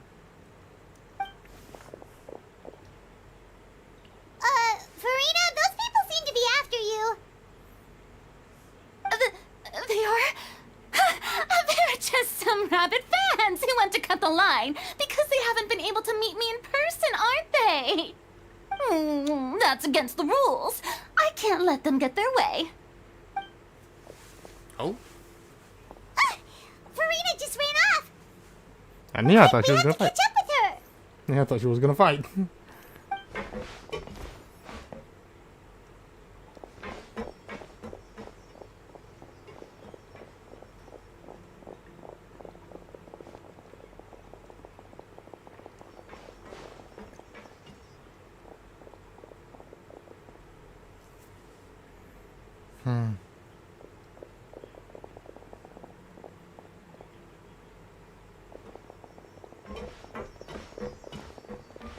This should be the place, right? Hey, Farina!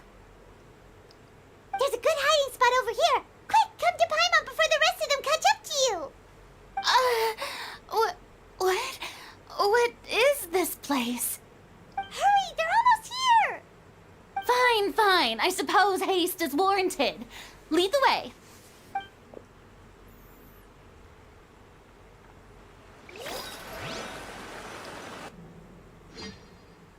Thank you, baby. Don't need to lick my foot though. It tickles. It tickles. And I've taken a shower.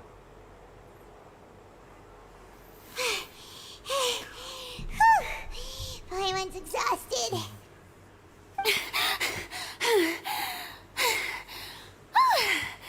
I'm so tired.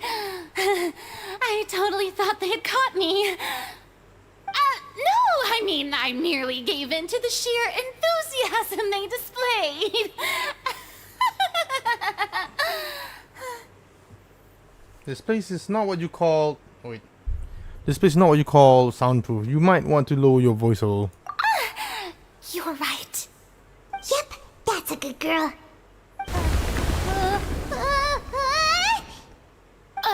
What's happening?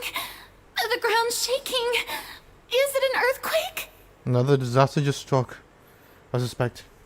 Yeah, a quake of this kind preceded the flooding in Poisson, didn't it? It can't be. It's happening again. What do you mean again? There's no need to worry too much about that. Neverlette's made some emergency plans, so the evacuation should go a lot smoother this time. Yeah, I hope you're right. But the people of Poisson, they've already... Has Funa finally met reached her limit? Has Funa finally reached her limit now that she's talking about her actual feelings? She's starting to look less stiff. You begin to talk among yourself as Farina slowly calms down. It's true. I've been investigating the prophecy for hundreds of years. I once had informants all over Tevat, searching for clues and feeding information back to me. I've tried all kinds of ways too to hold back the sea. Anything to keep the coastline from advancing. But all my efforts proved to be futile in the end. Really, the truth has been clear to me for a very long time. We cannot make an enemy of the divine. No matter what we do, the will of the heavenly principles will have its way, and the prophecy shall be fulfilled. But even so, even then, you still haven't give up, right? You still haven't give up. Give up. I do love the sound of that phrase. It would mean finally coming to terms with fate, but also for me to finally be free. But that will also mean that all hope will disappear. Indeed. I've thought about giving up so many times, especially after we almost lost Poisson. Fate is really unreasonable, isn't it? It has no heart and obeys no rules. The prophecy has only just started to come true, and so many people have already lost their lives. But just now, it all became clear to me. I still don't have the right to come to terms with fate on behalf of everyone else. As long as the final moment hasn't come, it's still not too late. Don't worry. I will keep hope alive for everyone until the very end. Well, that's enough for now. I got the impulse to play the stricken maiden, but honestly, considering my rank and station, that wasn't a good fit at all. Don't take any of what I just said seriously. How could I possibly let Fontaine fall to the whims of trivial prophecy? Come on! Paimon could have sworn you were actually being honest just now. We're running out of time. We can just sorry. We're running out of time. We just can't go back to square one at this. I need to get more information out of here. Farina, you might not have to shoulder this burden alone. Although I don't know what you might have been keeping from everyone, your people are more than willing to share your burden with you. Share my burden. That's impossible. It was fated right from the start that this would be my duty alone. But even if your burden doesn't need to be shared, you can still choose someone to be confided in someone. You can still choose to confide in someone. Lordy, oh lordy. Just share with me. I'm here what you call a witness. A witness? Yes. I've heard that you came to Tevat from beyond the stars, yes. In other words, you never belonged here. Yeah. And if Tevat is, in its entirety, a show on a stage, then you're just a spectator, aren't you? If that's the case... Oh no, she's finally gonna break. There's no time left. Please, Farina, just spill it out.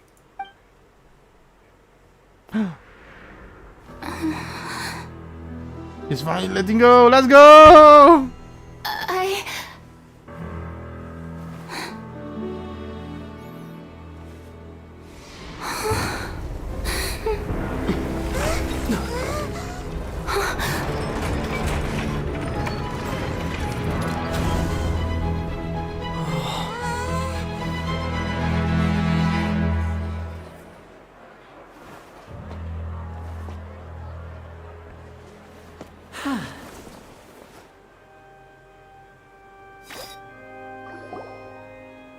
Ladies and gentlemen, this concludes my opening performance.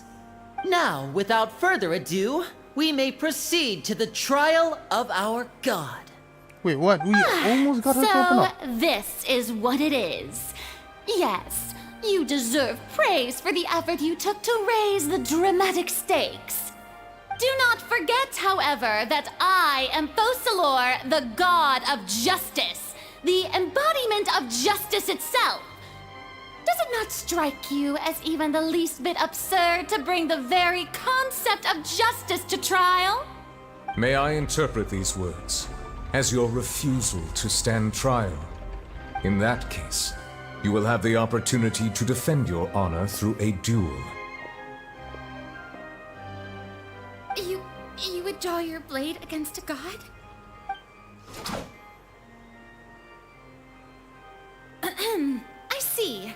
It seems like you have made up your mind.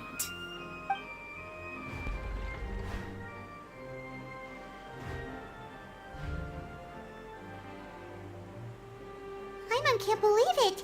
She just surrendered. What the heck is going on? Did I just see an Archon surrender to a human? Wow, how utterly humiliating.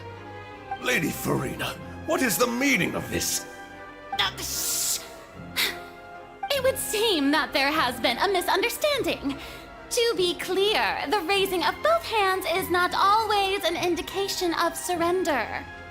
Looking for excuses again, huh? I raised my hands just now to indicate my acceptance of the trial. No duel shall be necessary. I will admit that I've been running away for a long time. I'm sorry, everyone. I was unable to protect the people of Poisson. It is my duty to stand trial for my crimes. You are not the only ones to be disappointed in me. I, too, am exceedingly disappointed in myself. But now, it is time for the Hydro Archon to show you her courage and resolve. I, Farina, will use this trial to show the world the true meaning of justice! This time, I will protect you. Applaud and rejoice!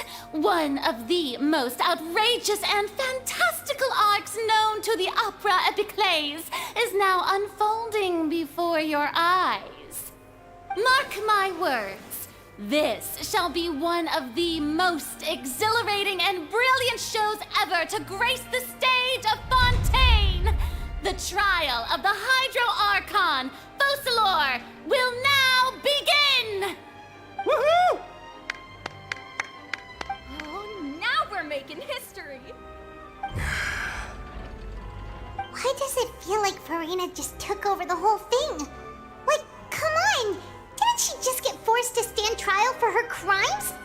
Also, even though she's still acting super dramatic, she is taking this seriously this time, right? All right, then. Who will be my opponent in this trial? The court asks the prosecutor to please take the stand. Thank you, Your Honor. Is that so? Very well. Then please speak, witness of Tivat, my accuser and fated opponent. We're so close to getting her to tell the truth, and it still turns out like this in the end. It's okay though, as long as we can defeat Farina in court, we still have a chance to figure everything out.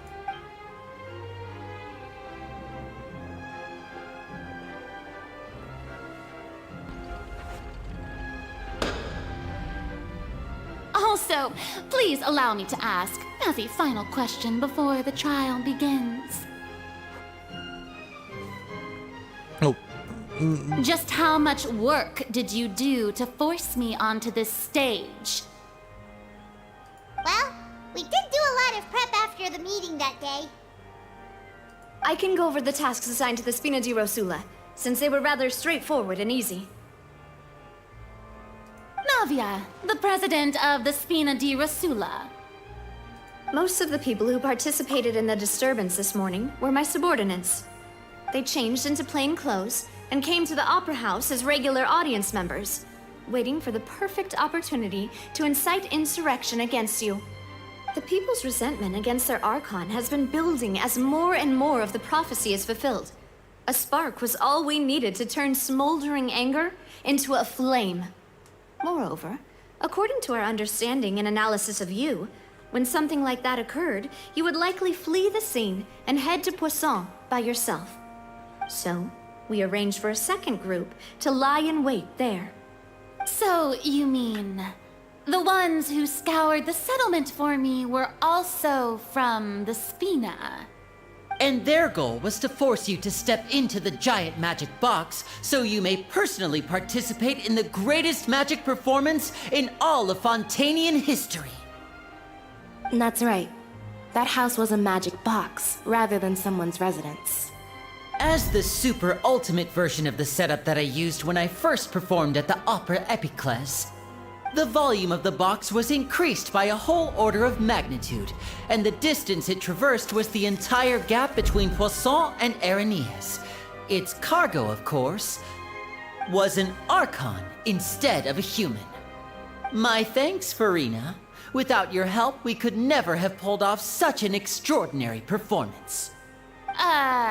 You're welcome? Of course, this performance was only made possible with Father's support. The House of the Hearth spent a massive amount of labor in Mora to pull this off. We had to select a location, construct a giant magic box, dig a tunnel, and open up a path through the water. It was a lot of work for all of us. So, in other words, the earthquake that we felt within the giant magic box was just a normal tremor from the transportation of the whole house? That's right. It wasn't a sign of another disaster to come. I'm sorry about that. We deceived you back there.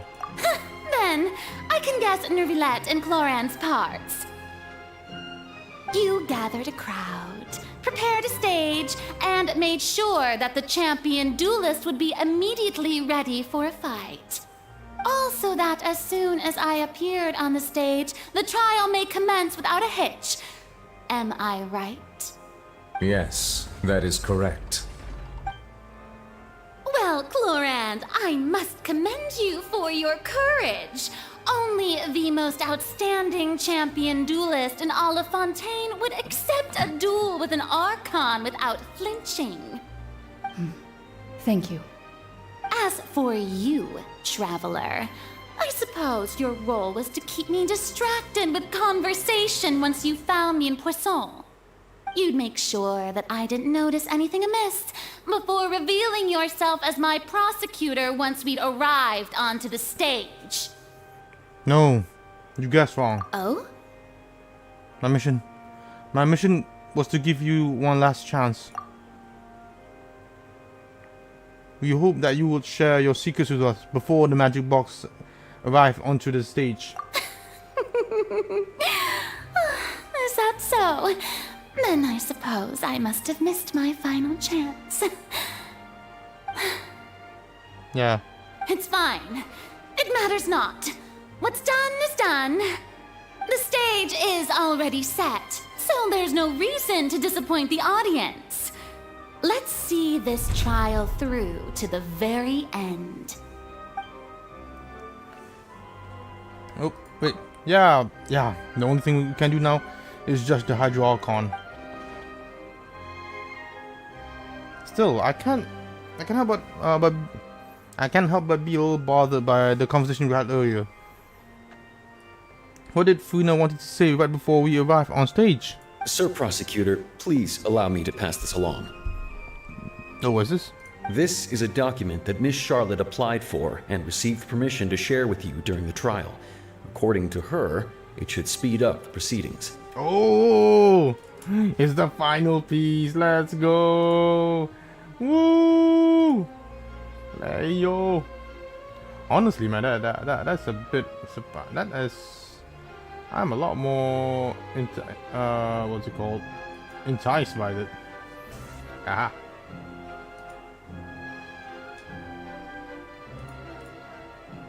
Oh, someone came. Thank you. Unfortunately, that's all. What's this? At the 1 hour and 11-minute mark. What time is it? No, it's like half an hour ago. Thank you. Came and dash.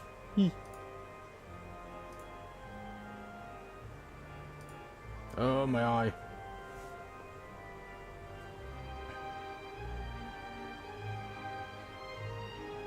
Boo doo doo doo doo.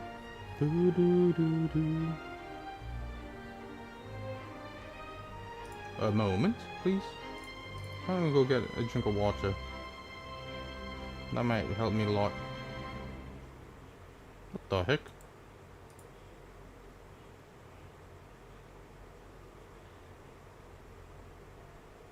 I have to say, man, this one It's wild. It's so wild.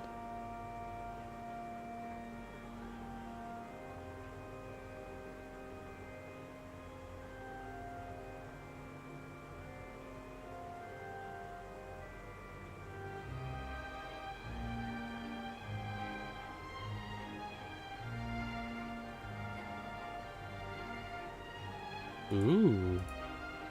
Lots of intriguing stuff I found on my shelf here.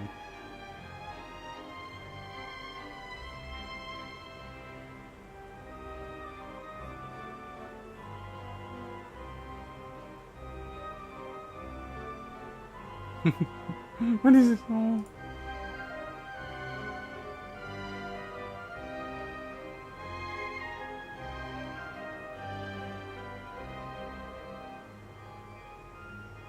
No. Oh. Wait, don't say that. Oh man. Nah, that's so sad. What the heck is this? What the... Is that a kazoo? Oh, what the fuck? Oh.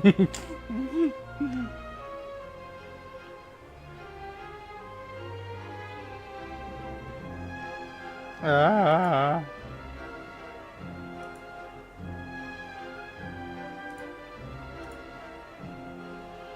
Of course I have this already.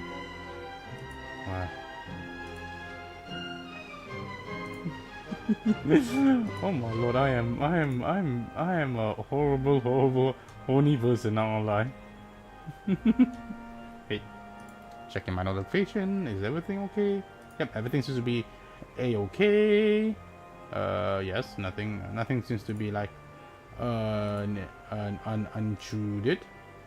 Set that apart, opening this up, let's check that auto, and voila! Everything seems to be relatively okay. Okay, so I can minimize you, open you back, where you, yes, opening you back, and voila! Hoo-ha. Huh? Charlotte wanted to give us something? Oh, so she's here too! Hey, Charlotte! Charlotte. Charlotte. Oh, let Paimon see.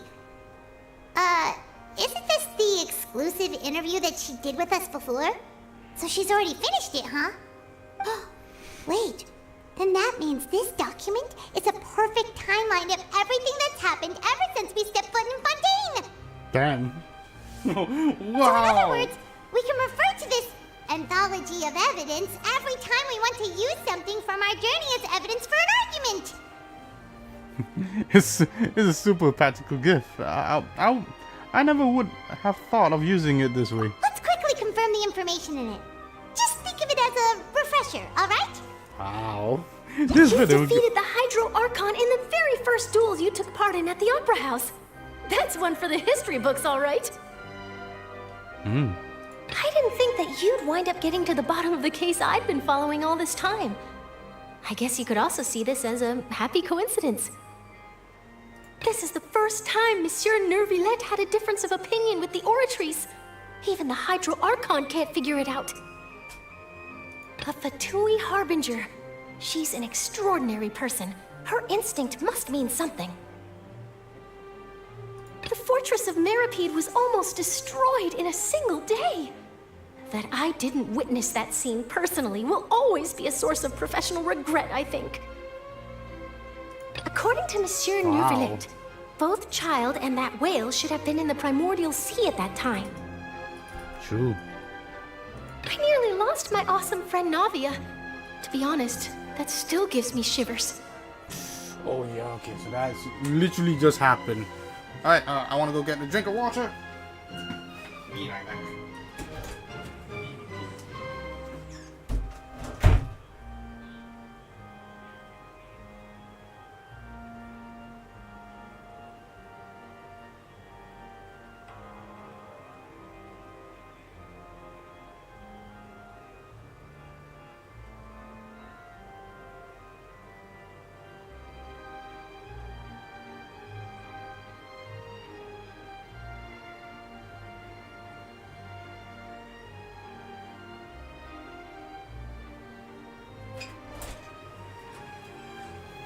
Actrice mécanique d'analyse. No, it's auditrice. Oh, you what? Okay, whatever. The name is cool and all, but I can't remember it for the life of me.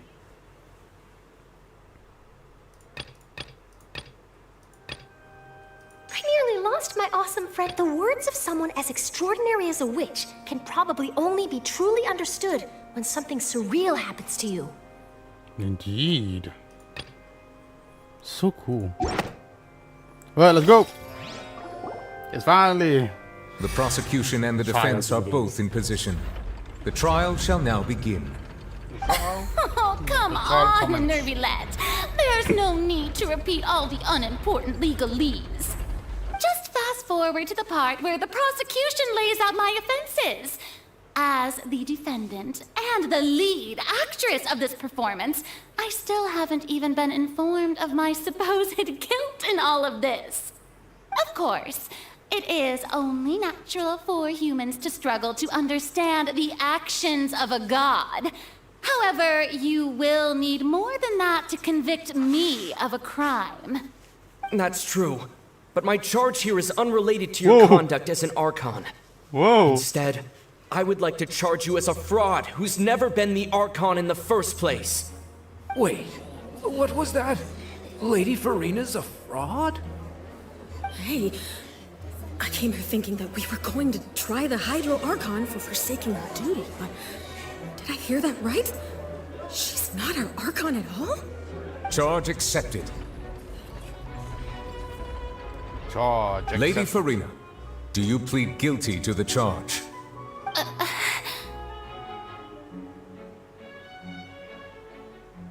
Lady Farina. I plead not guilty. How can I be guilty? There is no way that I, Focalor, otherwise known as Farina de Fontaine, a member of the Seven and the Regina of all waters, kindreds, peoples, and laws of Fontaine, could be anything other than your true Archon. Yeah. Even though Lady Farina can be rather eccentric, isn't it going too far to doubt her very identity? Yeah, I've never questioned her identity either. Sure, Lady Farina can be super irresponsible, but what grounds does that prosecutor have to make such a huge claim?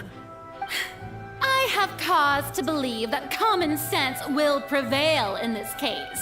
Many of the members of the audience have known me as the Hydro Archon ever since they were born. There would be no fooling their memory. See? Even the Oratrice has decided to show me its favor. Are you sure you want to commit to a charge that will never be upheld? If you wish to drop the case, I can promise you as the God of Justice that you will not have to face trial for making a false accusation. We will treat everything that's happened as a dramatic spectacle and move on with our lives. What do you say to that? Huh. An argument with near impossible odds, huh? We have to not only refute Farina's claims, but also overturn the long-held beliefs of the people. The people only see you as their Archon because that's their long-held belief. The people only see you as their Archon because that's their long-held beliefs. Well, I tried to give you the chance to surrender. If you must persist, then let me ask. If you believe I'm not the Archon, then what manner of being do you think I am? And if I was not the Archon, then how did I manage to live for over 500 years? I've got to think this carefully. What do you think special about Farina exactly? What do you know?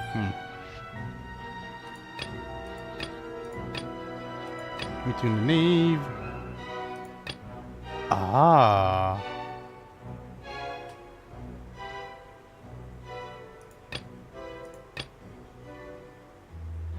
Guilty. Okay, that's not it. I think it's either from these three, so Farina on her own, I believe that's Farina not really the Hydro Archon, but she's actually Yeah, that's it. First of all, you may be a member of another long-lived race, which would allow you to naturally possess an extended lifespan. And second of all, even if that wasn't the case, there could be other ways to extend your life. Such as a curse. Who gave you that idea? Was it the knave? You'd sink so low as to use a harbinger's words against me. It doesn't matter who gave me the information. What matters is the veracity of the claim. A curse? I once thought it possible that the aura of an Archon might naturally resemble a type of curse. But in light of this claim, perhaps what I sensed was not your divinity, but a curse after all. You sensed it too, huh, Neverlet? So Farina, instead of an Archon, could you just be a cursed human? Lady Farina is actually a human? Wait, what? Well, it is true that it's extremely difficult to tell humans and gods apart just by looking at them. It's not impossible.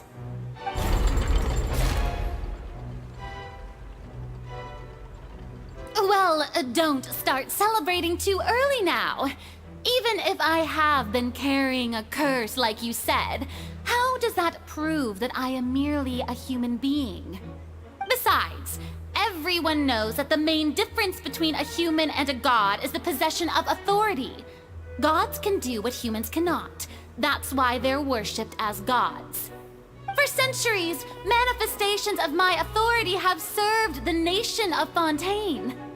One need only to turn their eyes towards the Oratrice Mécanique d'Analyse Cardinal in this very opera house, or consider the indemnitium that is used in every aspect of life. Wait, the trials? That one trial proved the opposite. Farina actually has no control over the Auditrice. It is the conviction of child. Conviction of child! You tried to reference the Oratrice. But weren't you as confused as all the rest of us when the Oratrice declared Child to be guilty without any proof? Otherwise, you should have come up with a good explanation for that by now. Oh. Didn't I make myself clear at the time? The decisions of the gods are naturally difficult for humans to comprehend. There is no need to provide an explanation. Bullshit. Lady Farina, I believe a reminder of your current circumstances is in order. While the court is in session, the principles of justice and the law must come before all else. While you are an Archon, you are also first and foremost the defendant in this trial. You will prove yourself unable to defend against the prosecution's charges if you continue to withhold vital information against the rules of the court. I never thought you'd use that kind of rhetoric against me. That was no trick of rhetoric, Lady Farina. I've merely reiterated the rules of the court. Rules that all should respect and follow. So,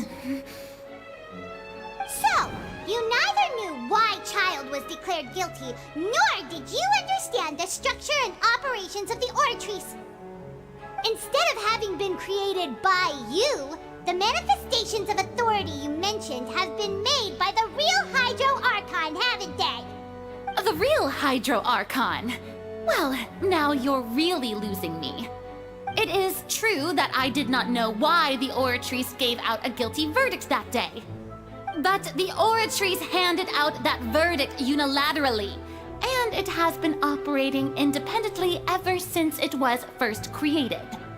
You can't argue that just because a divine creation is flawed, that the god behind it must also be no god at all. She's still throwing out all kinds of excuses. Seems like she's confident that we won't be able to produce proof that she has no power over the Oratrice. Sure, we can put the Auditrice aside for now. But then, Miss Farina, could you please give us a brief demonstration of your power as an Archon? My power as an Archon? Yes, your power as an Archon. There are many ordinary citizens in the audience. How can I just carelessly demonstrate the formidable power of an Archon? Do it. If that poses a concern, I'm prepared to extend my protection to the audience. You don't need to go that far. A brief demonstration of your power as the Hydra, over Hydra will be quite simple and harmless.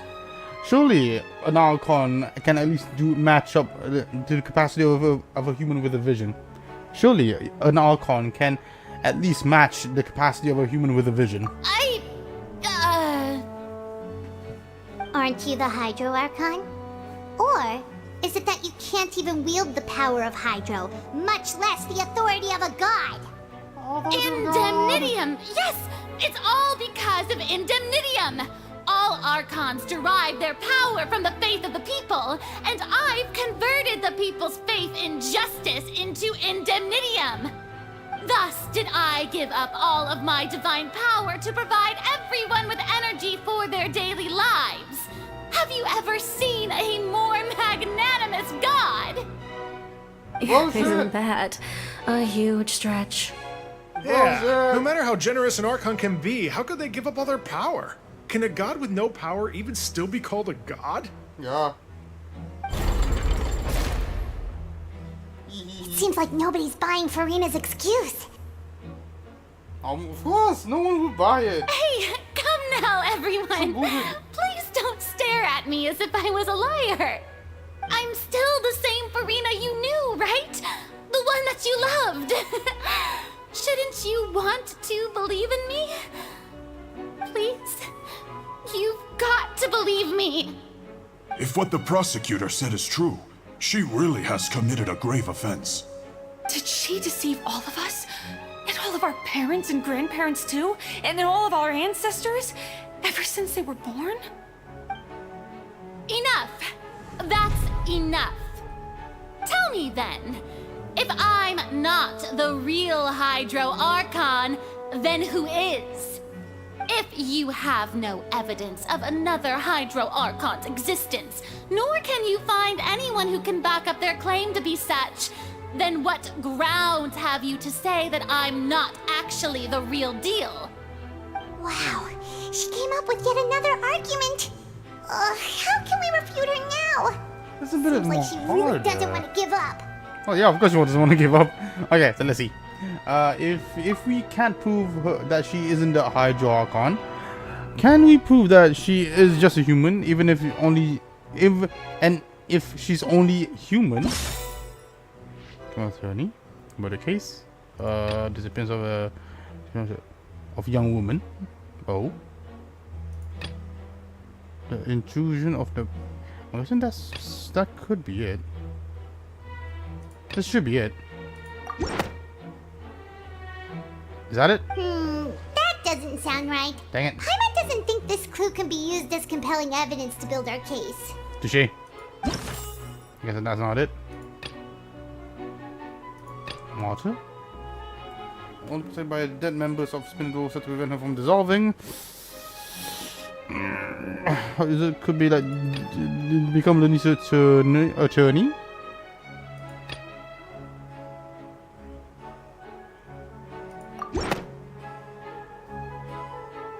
It has been established Okay, good. that all Fontanians can dissolve in water from the primordial sea. And that means... Yes, that means... It means... Since you insist on claiming to be a god and not a human, then there's a method that you can use right here and now to eliminate all suspicions of you being the latter. Oh dear. Miss Navia, please apply to serve as a temporary attorney for the prosecution before addressing the court. Though you act in partnership with the prosecutor, you must still adhere to proper procedure. Super sorry, Monsieur Chief Justice.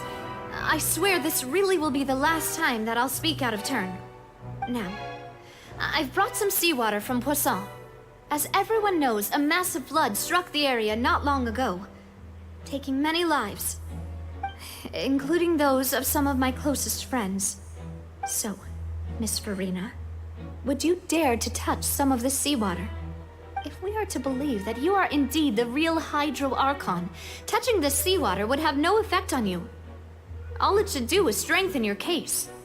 But if you don't dare to touch it, then we would have basically proved the reverse. Oh, and I must remind you that after the disaster at Poisson, nobody wants to see any more people dissolve. I do hope you'll act prudently and choose the simpler path of admitting guilt. Navia from the Spina di Rasula. The Spina has governed Poisson for many years. I guess her suggestion is valid. If Lady Farina is indeed just a human, she's probably Fontanian like all the rest of us. Would she really dare to try?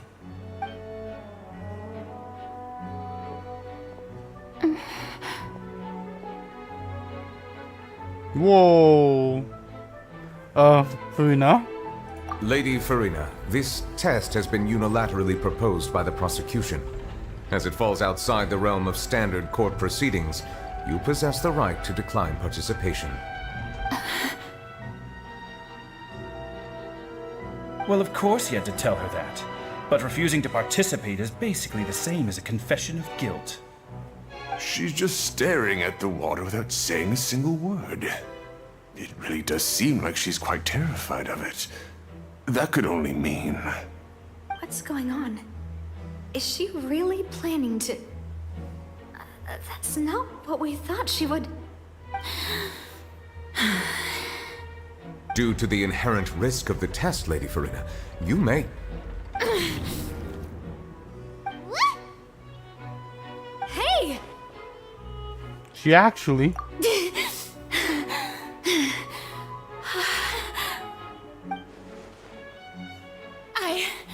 I'm fine! Look at me, everyone! My hand is still here! I haven't been dissolved! Will you believe me now? I really am your Archon! I'm nothing like a normal human who would fall apart as soon as they touch this water! Really? Was this not the most obvious thing in the world? Miss Siegewing? If you're present, Miss Siegewing, please come forward and attend to the defendant. Siege? Excuse me. Don't be nervous. It'll just take a few seconds. Let me see. That should be enough. Please announce the results of your evaluation to the court, Miss Siegewing. As everyone doubtlessly saw, Miss Farina was displaying symptoms of hyperventilation and flushed skin. These indicate that she was experiencing the adverse effects of exposure to primordial seawater. The extent to which she was affected is the same as other humans when exposed to primordial seawater of a similar concentration. Thank you, Miss Siegewing. Lady Farina, you may return to the defendant's Oh, you've been played, Farina. What did she just say?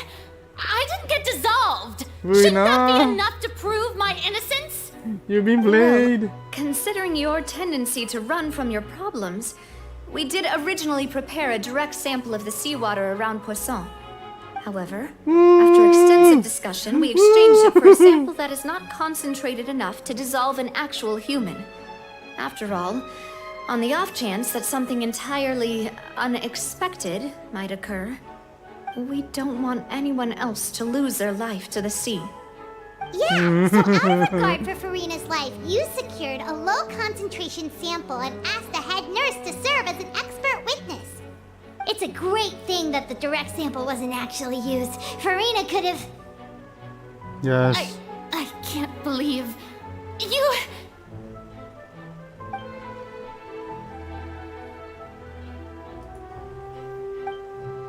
Oh, wait. Oh no. Ah, okay.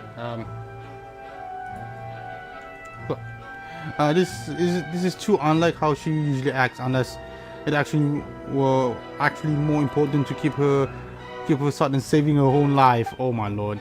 But didn't she just give up on everything not too long ago?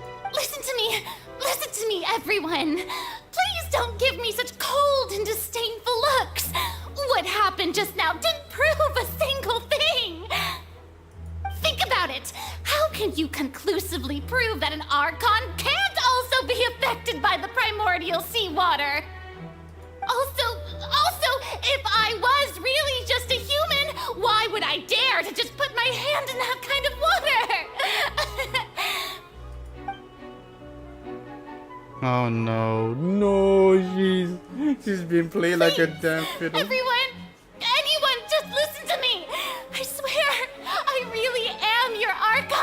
Oh no. Oh, it's kind of pathetic.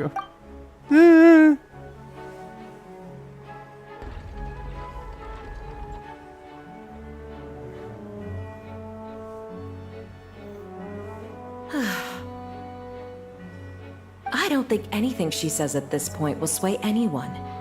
The odds are just too stacked against her now.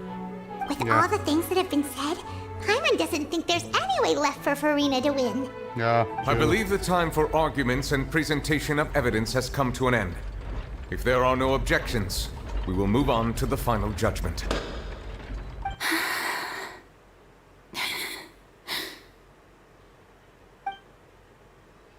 I don't think anything she says at this point will sway anyone. She's too stacked against her now.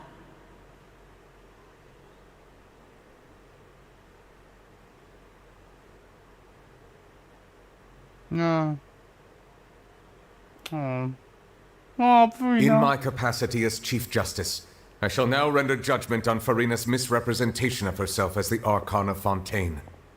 As a human who knowingly deceived her fellow citizens, Farina is... guilty. Guilty.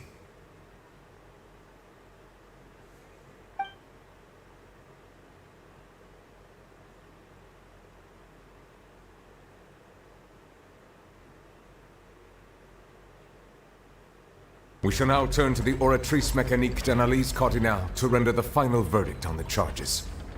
Oratrice Mécanique d'Analyse de Cardinale.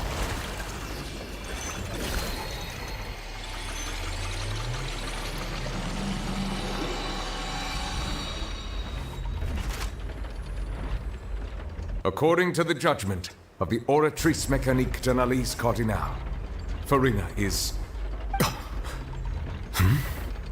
Not guilty? What's wrong? What's the Oratrice's verdict? Did the Oratrice just declare Farina innocent? No. The Oratrice also displays a guilty verdict. Okay. Isn't that correct then? But, okay. However, the exact wording of the verdict is thus. The Hydro Archon, guilty, to be punished via the death sentence. What? The death sentence? The death sentence? That's actually one of the available sentences? I've always thought that it was just a myth. The one and only time the death sentence has been handed out at the court, and it's been given to the very person we've worshipped as the god of justice? What an unexpected twist. Farina's been sentenced to death by the Oratrice? We just wanted the to hell? use the trial to show her the seriousness of things so she'd tell us the truth. How did things escalate this quickly? Did she really want to die that This badly? outcome is indeed quite strange. According to Fontaine's current definitions of justice, as well as its recommendations for criminal sentences, is this sentence really appropriate for the crimes that have been committed? Yeah! Even Vache wasn't sentenced to death by the Oratrice. You know, the real evil mastermind behind the serial disappearances case. What's more strange is, instead of Farina, the Oratrice rendered judgment to the Hydro Archon. Indeed. Not only is Farina's sentence overly excessive, the very point of our trial today was also to prove that Farina has never been the Hydro Archon in the first place. But now, the Oratrice seems to have deliberately invoked the title of the Hydro Archon. What does this mean? Yes, what does it mean? What does it mean? Excuse me, if I may interrupt. Okay. You still don't know what child is, though. Is the trial still going? Fremine! You finally made it. I assume this means you've completed your mission? Mm-hmm. Any mission Father assigns to me will always be top priority. Some of the help from the other tree. Is that the first prophecy slate? Oh. Yes. So the knave privately arranged for Fremine to try and find the missing slate. I looked everywhere and finally found it at the bottom of the sea. It took me a long time to get around some dangerous stretches of water. But has the trial already concluded? Then doesn't that mean I've come too late? Oh no. Father will be disappointed in me. Don't worry, the mystery still haven't been solved yet. Hasn't been resolved yet. It still looks... It's still not too late for you to shine. Thank you for your hard work, Mr. Fremine. Please allow me to review the record left on the slate. Should bring all the others too. Bring it Traveler, all I in. believe that you have already seen the other existing slates. We'd like you to come here and confirm their contents. Yeah, let's go. Ooh. Ah. Ooh. Huh? So what do you see? What is it? This looks like the previous Archon releasing her divine power, turning the ocean into human beings. I believe I've now made sense of the Hydro Archon's crime. It has to do with Fontaine's lost history. Huh? Isn't the Hydro Archon just guilty of deceiving her people? Oh, wait, no, that's Farina, and we've already proven that she's not the Hydro Archon. So when you say Hydro Archon, do you mean the real Hydro Archon we've been kind of talking about? In truth, everything that you've encountered in Fontaine up until this point can be traced back to the contents of these stone slates. However, I'm uncertain as to how much sense they currently make to you. An association between the contents of the slate and the events in real life. Okay, let's try to recall the contents of the other 3 stone slates. Yeah. Paimon will do her best to help you remember. Let's go. Wait, what? What is this? What is this now? Okay, alright. Okay, let's go.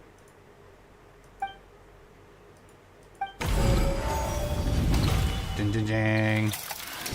Oh, that's so cool. The first stone slate describes what you just said. It seems to show the previous Hydro Archon using her divine power, and then the Oceanids turn into humans. Does that mean that Fontanians are transformed Oceanids? Oh, Paimon wasn't expecting that.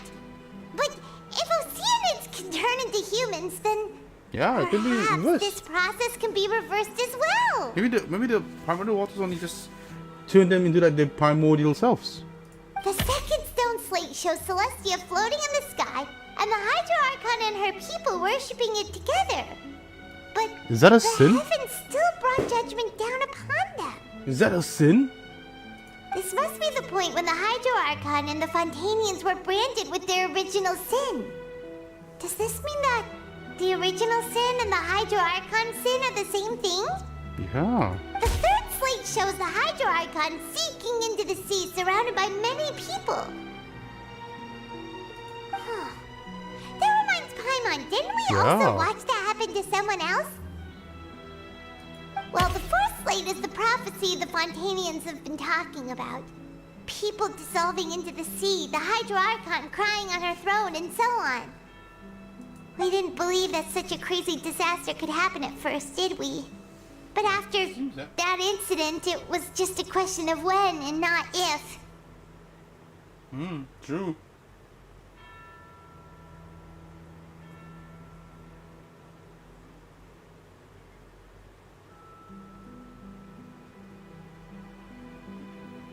Oh, Lord.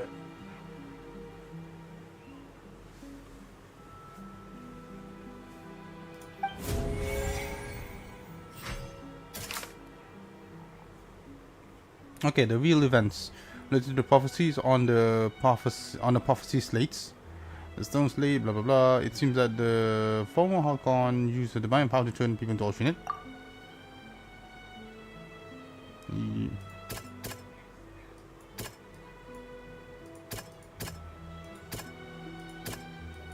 That's this. We know from the case of the serial disappearances of young women that Fontanians can be dissolved in primordial seawater. And the first stone slate tells us that long ago, the Hydro Archon used her power to turn Oceanids into humans. This might be the reason that Fontanians can dissolve. God, that's so weird. Yes, true.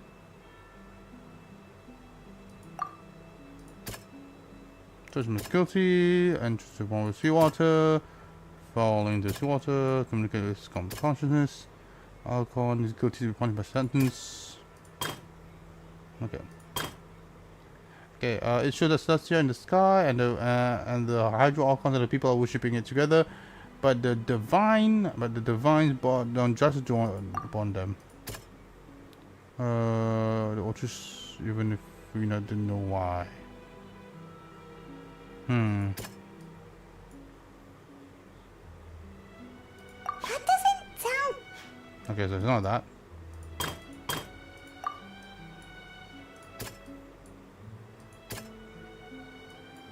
What is this? That doesn't sound quite... Dang it, this is not that. Wait, what is it then? There's someone just on... No, that's not it.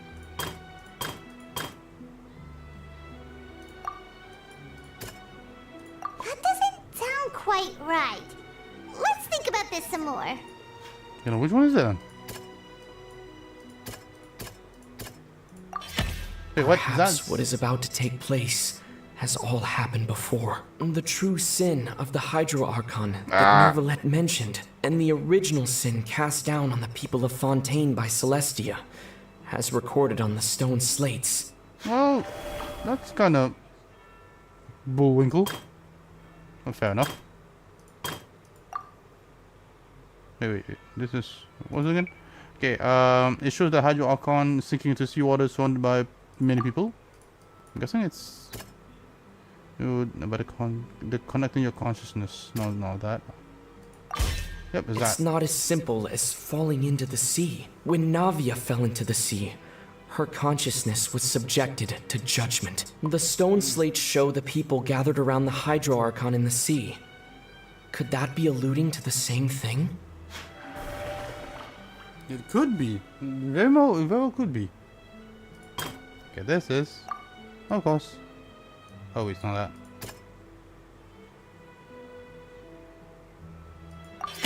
The prophecy from the stone slates found its way into society.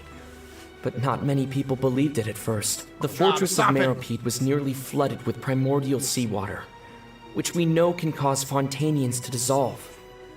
It seems increasingly likely that the prophecy may come true. If we hadn't dealt with it in time, things could have gone very badly. Not saying it lightly. They'll dissolve into the primordial sea but won't cease to exist. Their essence will flow in the seawater, converge, and take the form of an oceanid.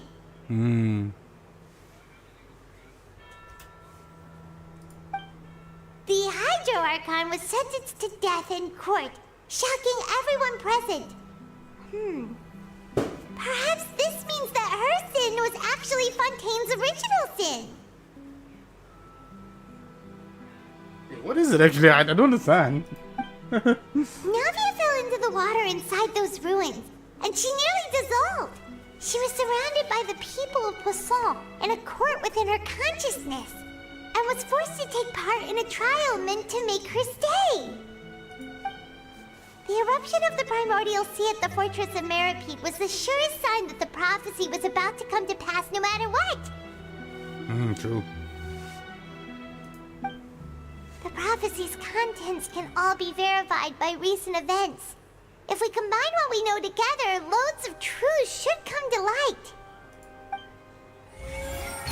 Swing, swing, swing, swing, swing, swing. Wow. Jacques!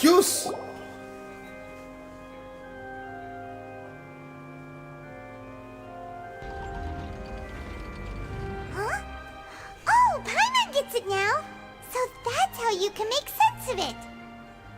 But then it feels like we're going to have to share some truly shocking revelations. Let's hear them. Okay, now first of all, the first slate reveals that Fontainians are not real humans. Incredible. Linny, did you hear that? We're not real humans. Oh, yeah, you are humans, but you're All just... Fontainians were originally created by the late previous Hydro Archon, with Oceanids as their basis.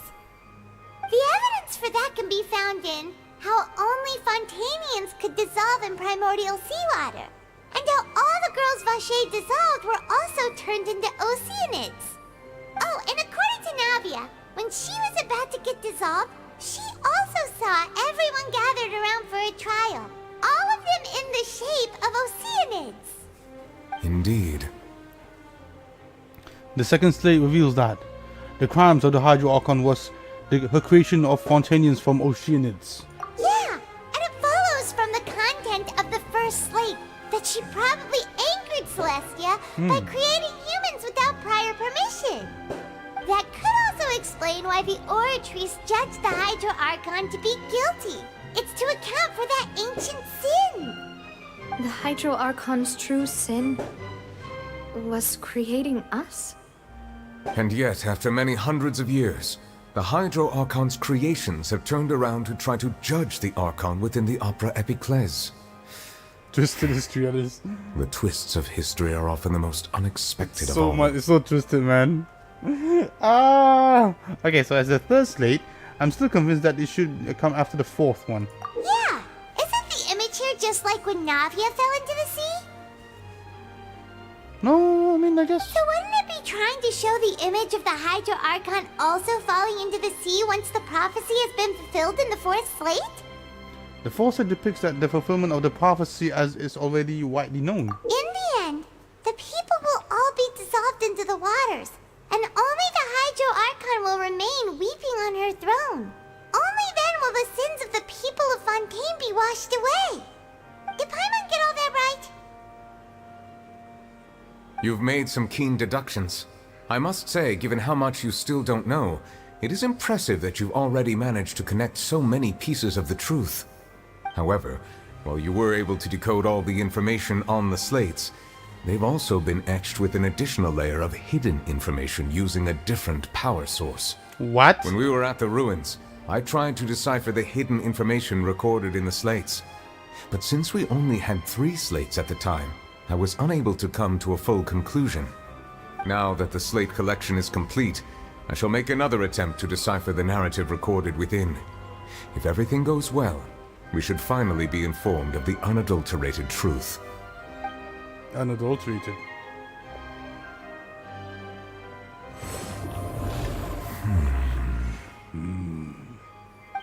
Intriguing. Well?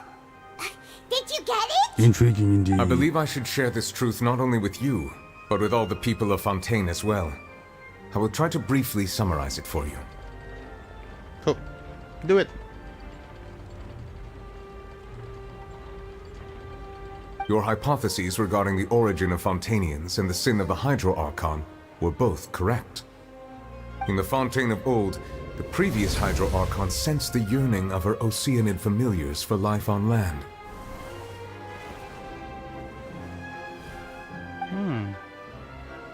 The Oceanids were enamored with the beauty and romanticism of human beings, and wishing to have those experiences for themselves, expressed to the Hydro Archon their desire to become of a similar kind.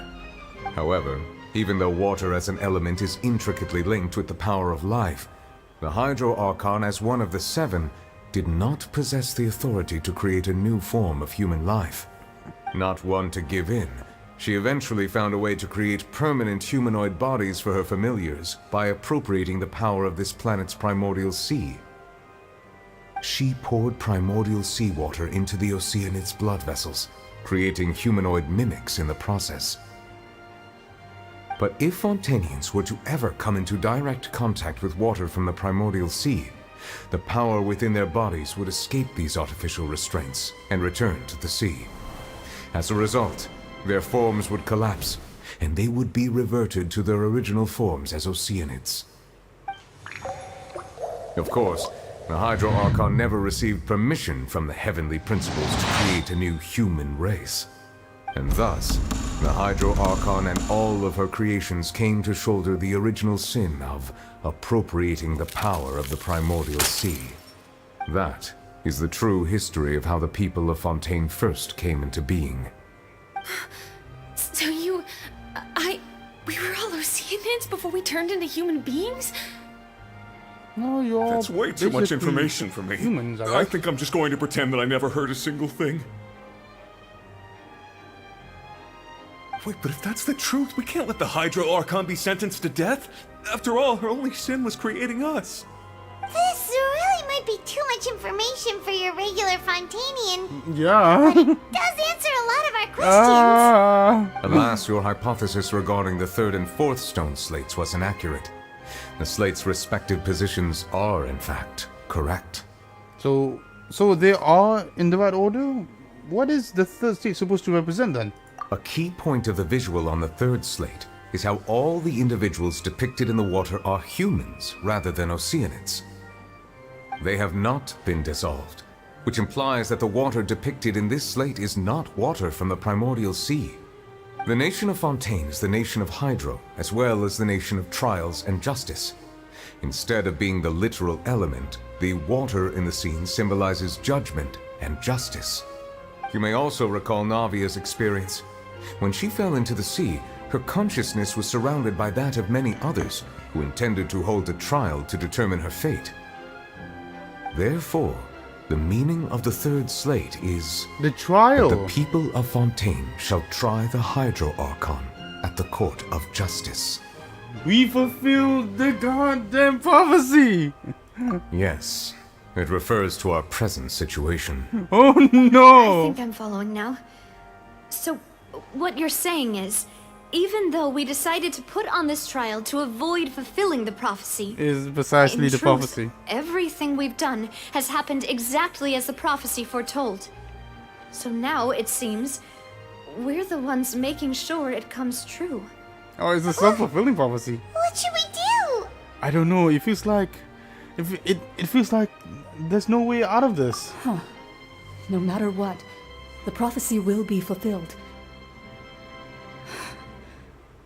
Is this what it feels like to be a prisoner of fate? I guess. If that's the case, does that mean the scene in the fourth slate will also be fulfilled soon? Traveler, I would like to point out another small fallacy in your deductions. About the fourth slate, you probably thought that the eruption of primordial seawater beneath the fortress of Meripede served as the surest sign that the prophecy was about to come to pass, yes? Oh, yeah, logically.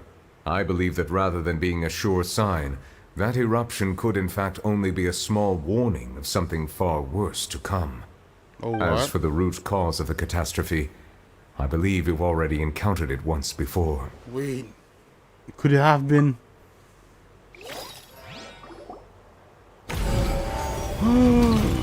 the ultimate proof! This eruption was just a small warning of the things to come. We must find the root cause of the disaster. It is... No, it's child thing. It's the whale! It's the whale! It was both dream the whale! and reality. That was it! It's the whale! If we're talking about a true culprit, that could only be that thing inside the primordial sea, right? The truth, the original sin, the trial, and the root cause of the disaster. Wait, could Celestial be unleashing the narwhal just so that the cause of the whole entire thing could... Oh. Oh shit. Oh shit indeed. Head out, everyone get out! We need to Moby Dick this thing, man.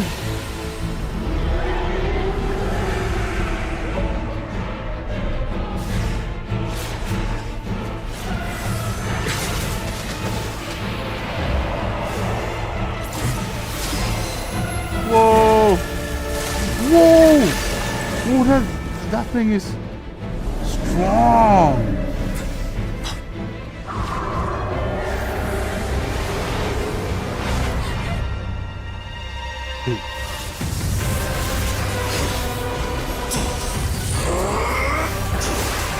Yo, child!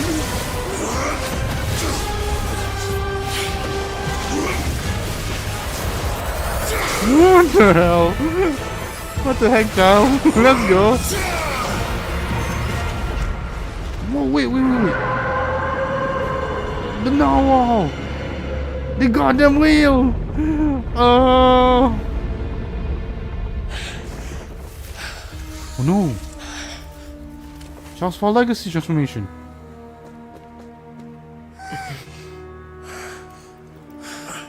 Child, Child! Oh well, it's time to go in. Let's go in. No moments to That was way too close! How did that thing just burst into the Opera House? Wait, was that the huge whale you saw in your dream? That's right. I'll wager that it's also the one. It's also the one that child saw when he was young. So we've met it at last. I understand very well why it has chosen to make an appearance here. That whale does not belong to Tevat. It is a monster that has traversed the stars, weeping all the while. What? It has been greedily consuming the energy from the planet's primordial sea, using it to grow. That is the main cause for the rising sea levels. Oh! And once it has finished consuming all of the energy contained within the sea, its next step will be... You said that when the Hydro Archon first created Fontanians out of Oceanids, she filled their blood vessels with primordial seawater. Precisely. That whale finds the blood of Fontanians nigh impossible to resist. Ah. Therefore, when it left the primordial sea, it decided to make its next stop a packed opera house full of food. Food in the form of Fontanians. We just barely managed to push it back, right? In that case, won't it come back to target the people again once it's managed to recover its strength? That is correct. Indeed, it is more accurate to say that we should thank that Harbinger for buying us some time. Without him, the whale would have likely come onto land far sooner. True. From the way he looked, he must have been fighting the creature for quite a long time. Wait, you could be fighting it non-stop then? Battle maniac. We've always known that he had a special connection with that whale, but we definitely didn't expect it to help us out like this. Yeah, that was cool. Now that we know that this whale is the actual cause of the disaster recorded in the prophecy, all we need to do to stop the prophecy would be to find a way to beat it up, right? Smack It is too late. Let's go. Wait, what do you mean? It had already absorbed too much of the primordial sea's energy before we could notice it. At this point, it has become practically integrated with the sea itself. Oh shit. Even if the entirety of Tevat were to be destroyed, it could still survive and swim off towards some other world. That's not something I will accept. We've already done everything we can, and we even found the true culprit. We've come so far. You can't just tell me that the last hurdle is some impossible foe. That's just not fair. Yeah. Indeed. That's not how a grand performance should end. I'll fight it to the end, no matter what. So the prophecy will be fulfilled no matter what, huh? Not necessarily, I see. If you can defeat that thing. The prophecy. Yes, what has been prophesied will be fulfilled. You may view such things as the history of the future.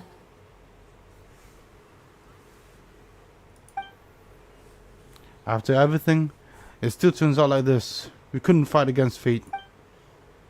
Wait, but if this is all about fate... Just as prophecies are usually only the future as seen from the perspectives of the gods. Could things be happening in hidden corners where the god's gaze does not fall?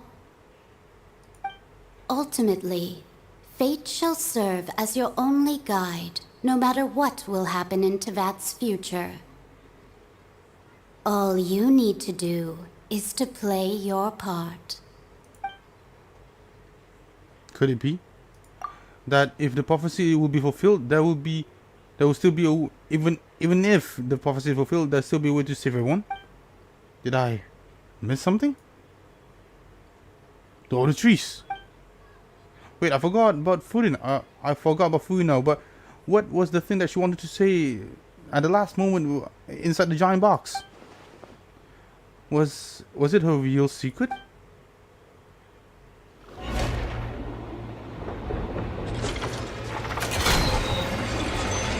What? What's happening with the aura trees? I believe it is preparing to carry out the death sentence.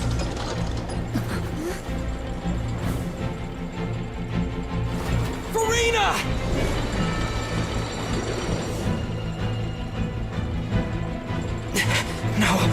still need answers.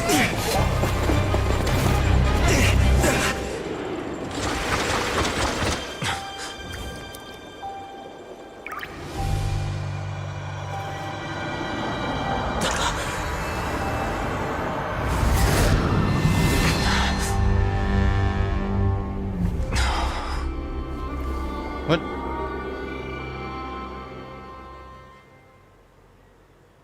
What the heck? What? Yeah! Wait. Yeah, what the heck is this?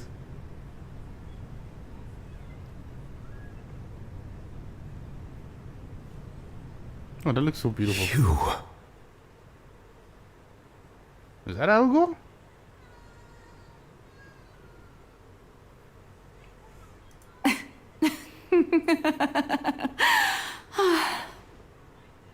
Sorry.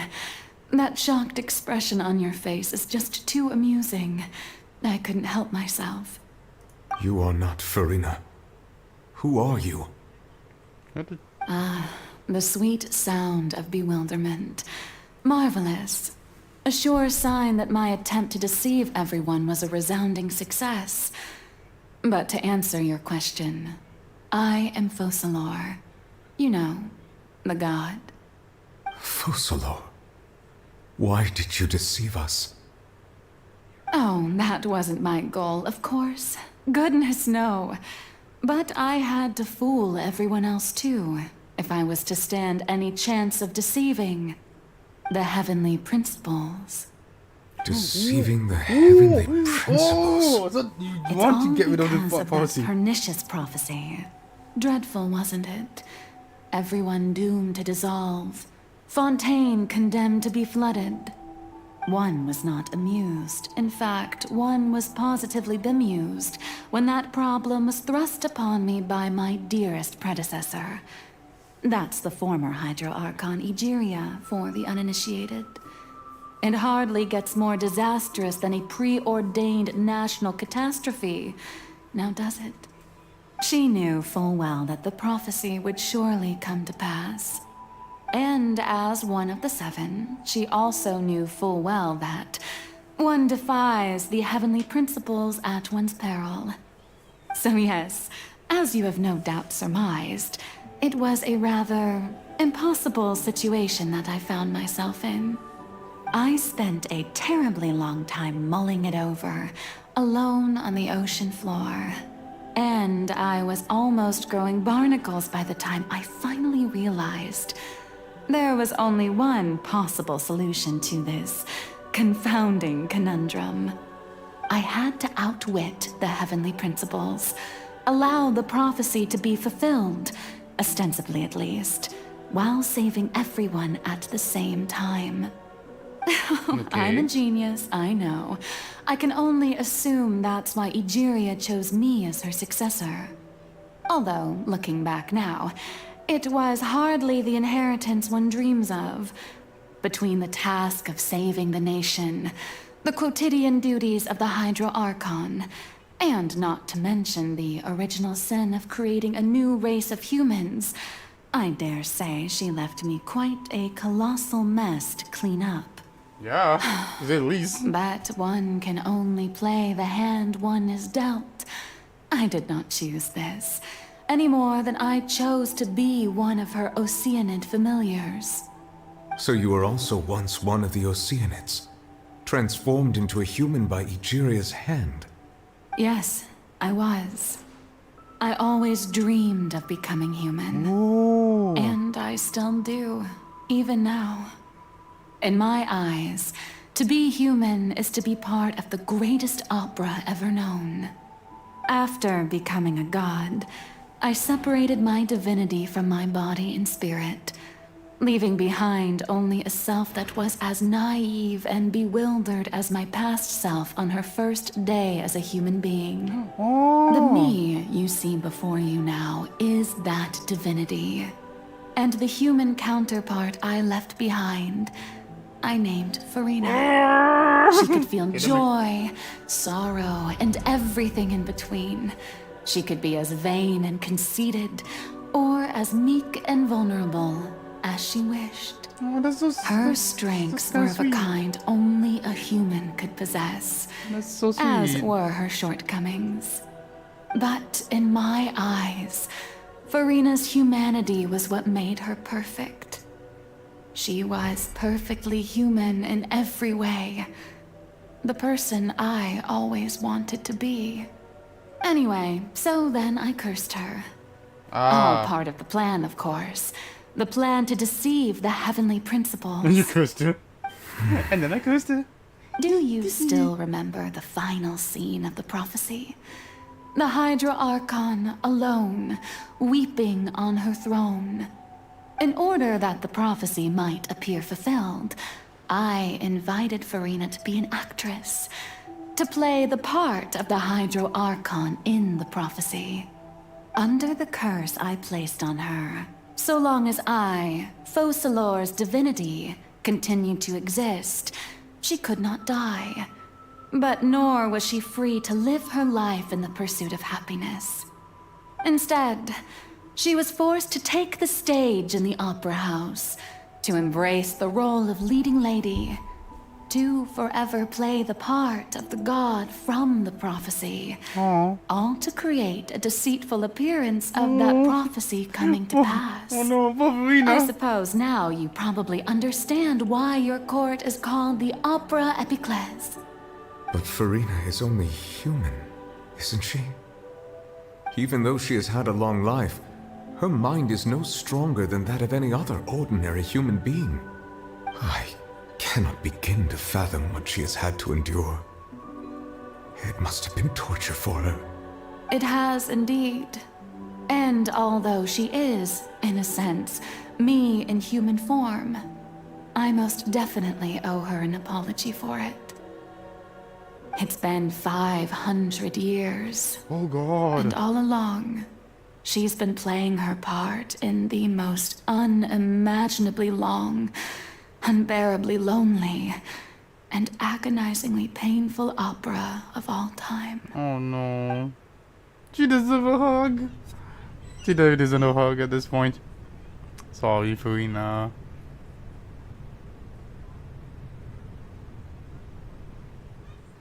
I came to contact with Furina's tears. If I remember correctly, her tears often continues being strongest emotion. With suffering strong hydrosensitivity, I can form an emotional connection, just like I did with the oceanids at the fountain of Lucinaire.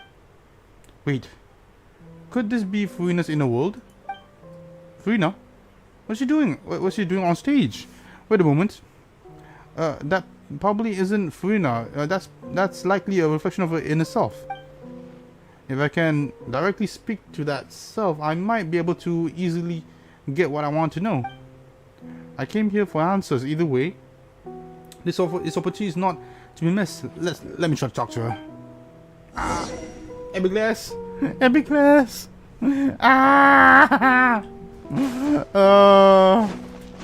No. Wait for that. No. Wait. We'll have a hard time finding that thing.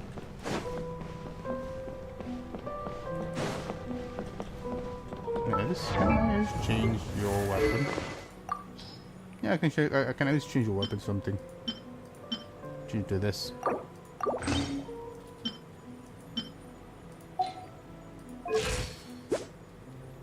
Yeah, this is that one.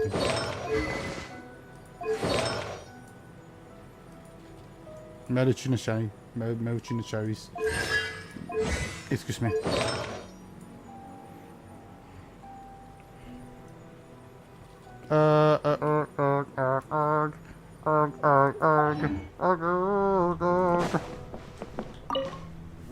Furina. Oh? Who permitted you to come onto the stage? Now, I understand your admiration for my august self, but I must ask you to keep to the rules. Come on, it's me. All right. It is not my intent to reprimand you. There is no need to state your name. Just be off with you. Do not distract me from my performance. I don't see an audience here. not jest. Can you not feel it? I am Focalor. The eyes of countless Fontanians are upon me. I must at all times display the utmost elegance and nobility. Something off. There's no getting through to her. Even her heart of hearts. She's playing the role of the Hydro Archon. What sort of resolve must she have to, given her inner self and subconscious, that would make such an impenetrable defense? How do I find a way? I have to turn out the lights. Turn off the lights. Hey, come on. Come oh, but she's on the spotlight. Dear audience, the performance is experiencing a technical difficulty, but worry not. The guards shall resolve it soon enough.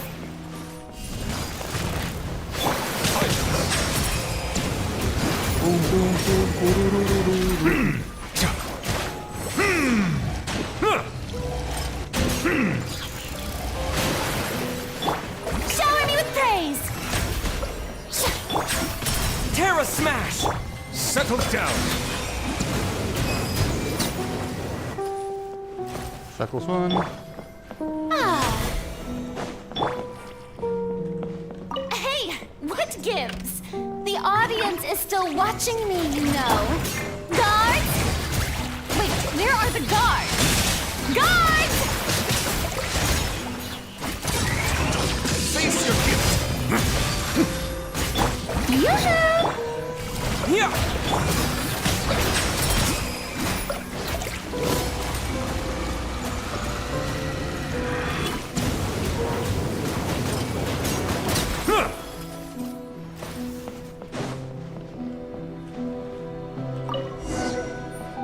Come on, Verina. Don't. With all the spotlights turned off, Infuna's heart, they must have been symbolized the eyes of the people around her. Speaking of which, I think I received some sort of signal. Was that her true voice? A ticket? When did they end up here? What? Either way, it looks like the show is just about to begin. In that case, show me how you truly feel, Verina. Come on. Scene 1, before a mirror. Verina. Oh.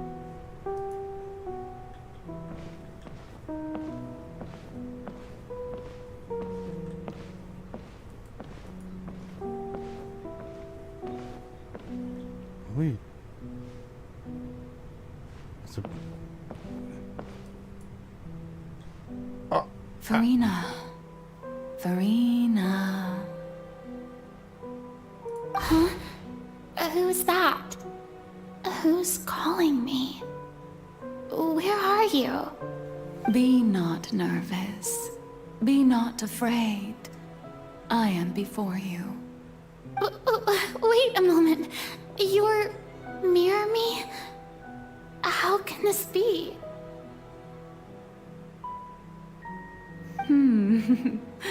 Mirror you, huh? You know what?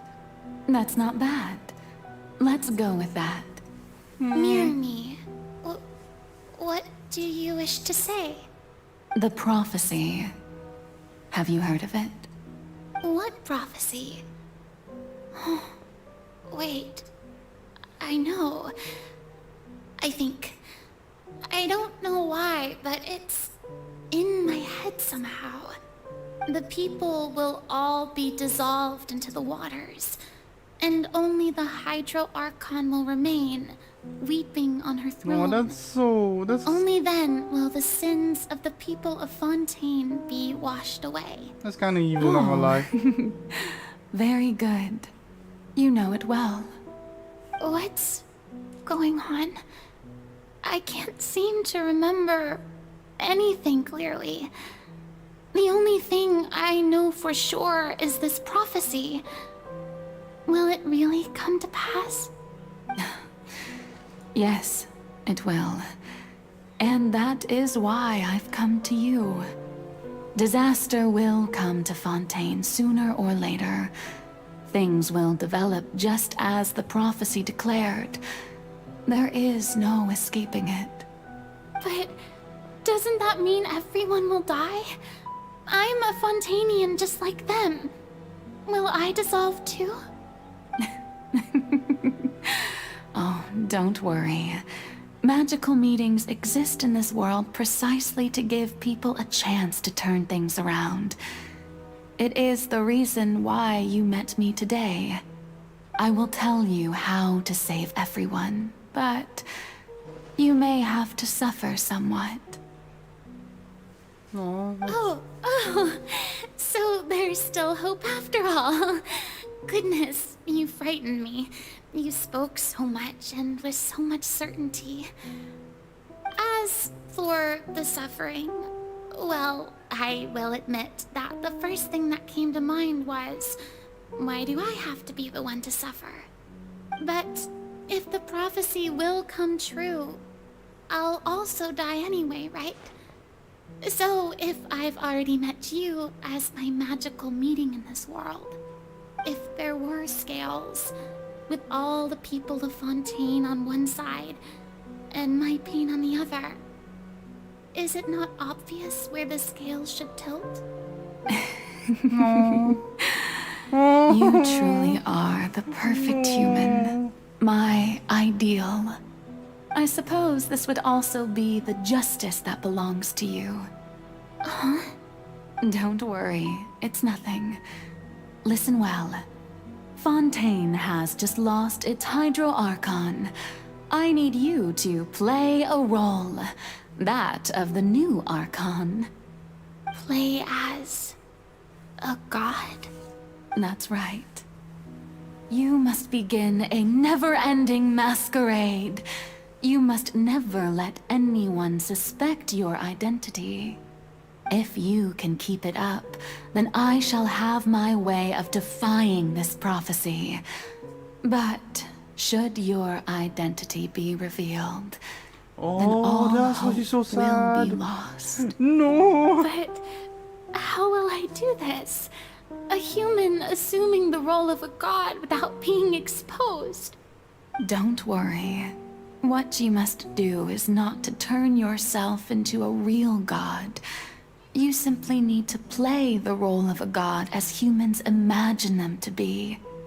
Being a human yourself, I'm sure you already know what such an entity would be like. That's so cool! Oh my lord! That's yourself! You're absolute nut job! Come on! What's the law? How could you? Wait. Does that mean that because there has just dual elements and dual light and dark thingy, wouldn't it be actually herself? Remember, your true challenge will not be pursuing divinity, but contending against humanity. So cool. This is so cool. I'm still not sure I understand, but I'll try. I'll try to do this. So, how long am I going to have to play this role? To accomplish this mission, you will have to stay on the stage for many, many years. You will endure and not grow old until your task ends. But I promise you, all will eventually end in a magnificent and dramatic trial, and everyone will be saved. A trial, huh? How exciting. I'll be looking forward to it. Wait, that means that that means that the Odysseus is the Hydro Archon. Is it not? No, it's white, so that means that now she's playing the role as a Hydro Archon. Isn't she?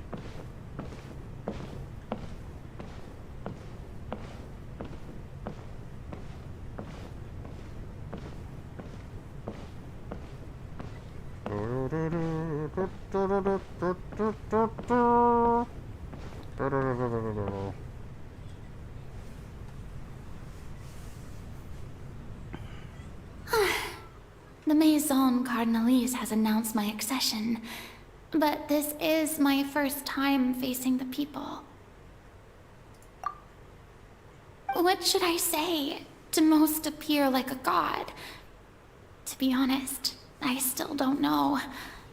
Perhaps I should first try to act natural. Summon courage. Ladies and gentlemen, good evening, and welcome to the Opera Epiclese. I'm sure you've all heard about how I have taken on the role of Hydro Archon. Indeed, I am Verena de Fontaine, your new Archon. A pureness. In truth, I know little about becoming a nation's new god, but it will be my honor to guide you all. As the god Focalor, the god of justice, I shall do all within my power to lead you into an age of fairness and justice. Ah! Ah! Oh God! Why? This is too cool. How can they do this to her?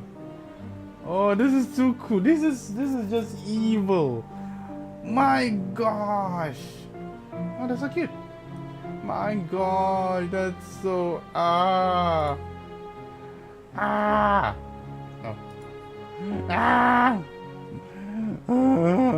I'm so sad. What is this? What the heck?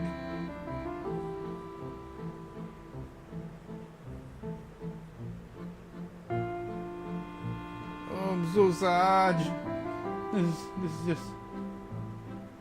Yes, it is, but oh my Lord. Ay, caramba.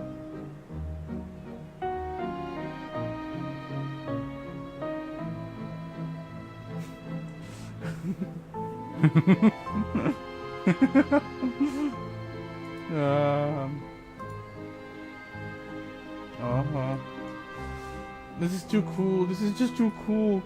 This is... No, how could you? How could they? No, seriously, how could they? How could she done this to her? Fontaine and water? Smooth. Dang. Dang.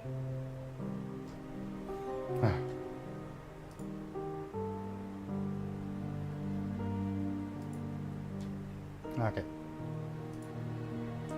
I am. Oh my.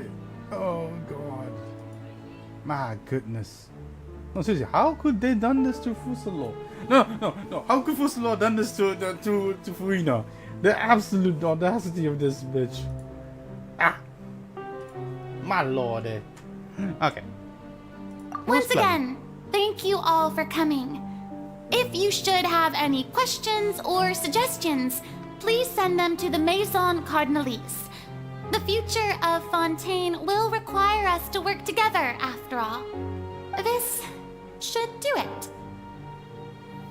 I thought I might stammer, but thankfully, I was able to convey my thoughts just fine. Okay, and next. That's the new Hydro Archon. Is this some kind of joke by the Maison? I would have thought that a being that surpasses humanity would be a bit more assertive. Hey, did you hear that? She even told us to send her suggestions there at the end. Shouldn't gods be all-powerful? She's being so modest. What's the difference between her and an ordinary person, then? If you ask me, perhaps the succession didn't actually happen. She might just be a Maison-back puppet. Wait, what's going on? Why is everyone suspecting me of being a fake? Oh, this is bad. If I get exposed here, there'll be no saving the people from the prophecy. Right. Mirmi said that I just need to play the role of a god as humans imagine them to be. Calm down, Verena. Think. What do the people want? How would they imagine a god to speak and act? Sort of, with a strong sense of presence. One who can dispel all doubt. That is the character I'm fated to play. Oh,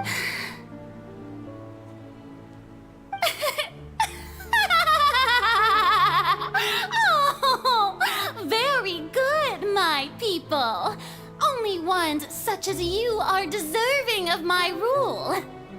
Now, I was wondering if some weak puppet were to one day come onto the stage and claim ownership of this opera house, would the children of Fontaine follow them? Well, it seems that you would all see right through them. Having passed my test, you are qualified to witness wondrous trials alongside my august self, here in this opera house. You may consider my previous act a door gift of sorts. I thought it was a debut that suited the atmosphere. Now then, let us be reintroduced. Ah, so that was just a performance. How could I have forgotten that we were inside an opera house? Personality? It's quite shocking, to be honest, but I suppose it's a better look than before. Such a fascinating and bold deity. How wonderful! Our future may yet be bright after all. It seems I've turned them around. Best follow this flow and restart my accession speech.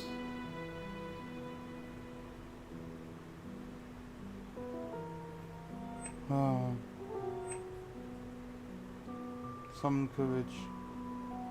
Resolutely with conviction, my lord. Oh god, I don't like it. I really don't like it.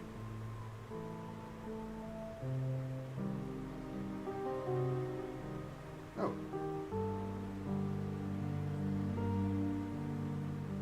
Oh. Ironic.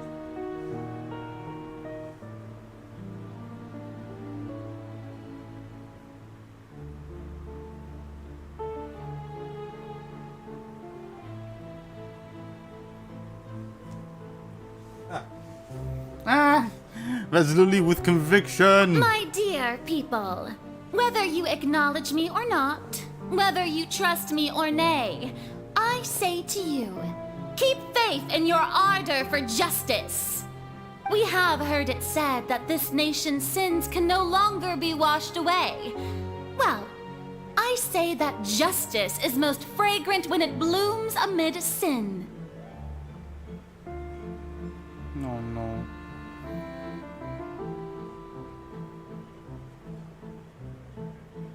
I kinda want to, but... The scales of justice should not weigh heavy in the hands of its God. On one side, it must carry fairness and justice. And on the other, praise and applause. May law be the prayer on our lips. May judgment be our worship. Let us light the fires and drink to the future of Fontaine. No, no! There is no trouble in this world that justice cannot solve. All that is needed is for you, my people, to believe in it, heart and soul. So long as I, the Archon Focalor, stand within the Opera Epiclese, so long as I stand before the Oratrice, I shall even judge the gods of this world!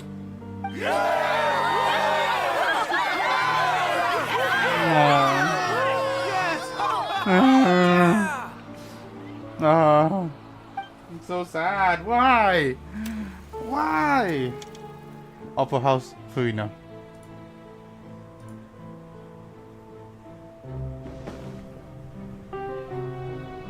Oh gosh. That is your room. I'm guessing this is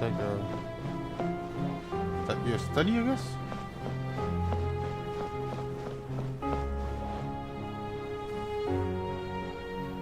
Lady Farina, here are today's case reports, as well as a summary of the follow-up for your perusal. Come now, was I not just at the Opera House in person? Leave these kinds of things to Neuvillette. Besides, none of these trials were the one that I'm looking forward to the most. If I may be so impertinent, what kind of trial are you truly looking forward to? A magnificent, dramatic, and wondrous trial. A trial to end all things. How could you hope to understand? That's true. I fear I lack the ability to grasp your divine thought, Lady Archon. No need for fright, and do not take what I said before too seriously. Go now, do your duties. The trial I await. It will come one day.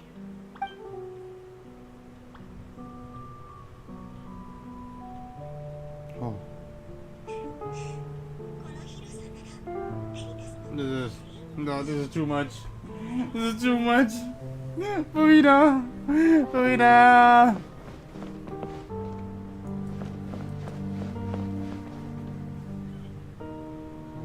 Lady Farina, I don't know what to say.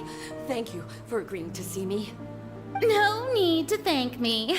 Or rather, thank your own sense of perseverance instead. Long have you stood in line to meet me, have you not?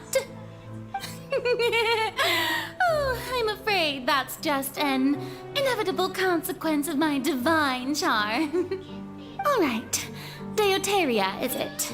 How is your son's illness? You remembered me, and you knew of my family too. He is doing much better now. In fact, he is far more of an ardent believer than I. He was the one who forced me to seek an audience with you, and to bring your words back to him. Oh, good. Very good. If this should happen again in the future, please do not hesitate to come and tell me. Going down to citizens' homes every so often, while not usual practice, should serve as a fine change of pace.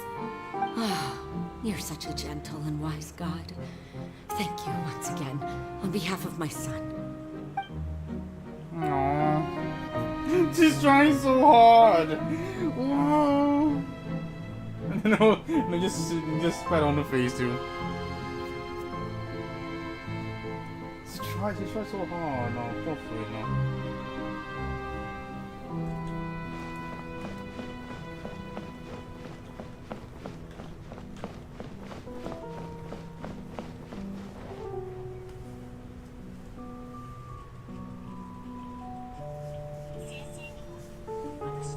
Lady Farina, here are the latest hydrological reports. As for the specific parameters you asked to take note of, I'm afraid things still don't look good. I see. It's as I thought then. As your god, I did already expect this, but I wanted to see how far your human wisdom would allow you to analyze it. All manner of signs indicate that the prophecy will still come to pass. Forget it. That's not something you need to worry about right now. Well, as I understand it, the Fontaine Research Institute is also trying to find a way to counter the rising water levels. Really? Have they found anything? I'm afraid that they haven't found any effective solution thus far. Oh, is that so? Well, no wonder. This issue has reached the realm of the gods after all. Still, their spirit is praiseworthy. She's just trying. She's trying so hard. Aww. Gosh. Fusalo, how could you? She's basically your daughter, isn't she?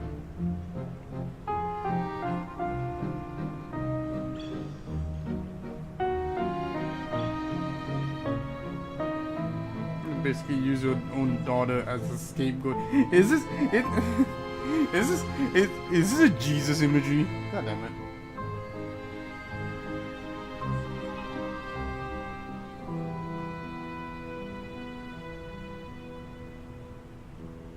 Wait a moment. Wait a moment.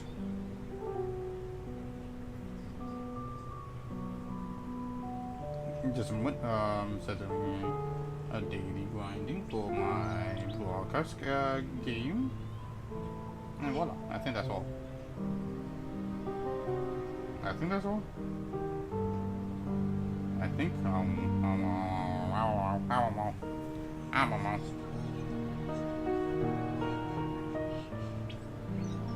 magnanimous.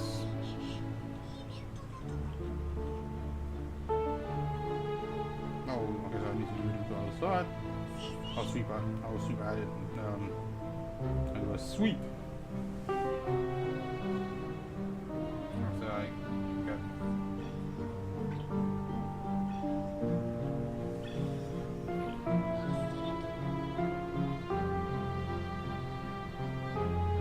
Okay, so let's move.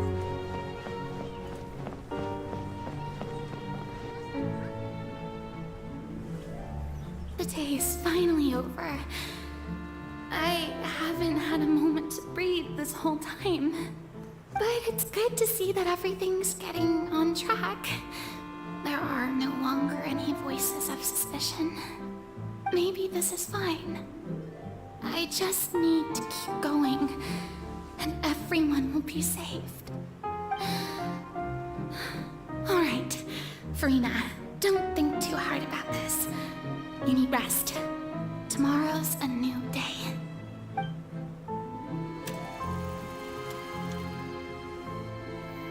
Opera House. Farina. Lady Farina, here are the new trial reports for the latest cases, as well as a summary of the follow-up. There'll be no need for that. I've seen them already. There's no need to go back over scenes I've witnessed in person before. Lady Farina, I've waited so long for this chance to see you in this manner. Indeed, my dear, loyal citizen. This joyous moment is an honor for us both. Lady Farina, we're detecting significant hydrological anomalies near Poisson. Understood. Keep monitoring. Keep me informed should anything come up at the Institute.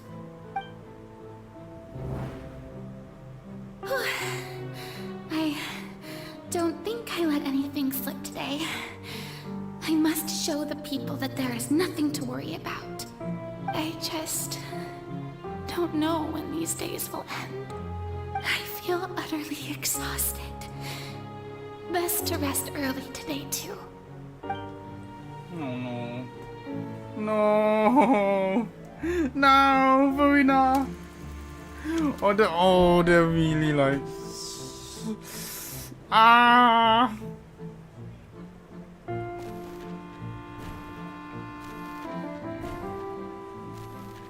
Do-do-do-do. Do-do. Do-do.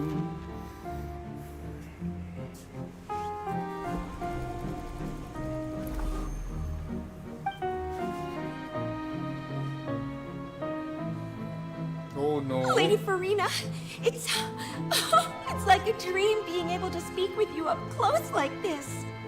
I've heard that the first member of our family who was honored to receive an audience with you was Madame Dioteria, almost 20 generations ago.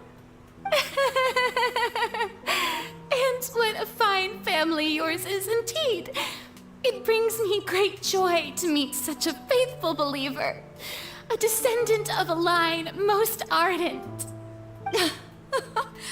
Surely you exaggerate, Lady Farina. My lady?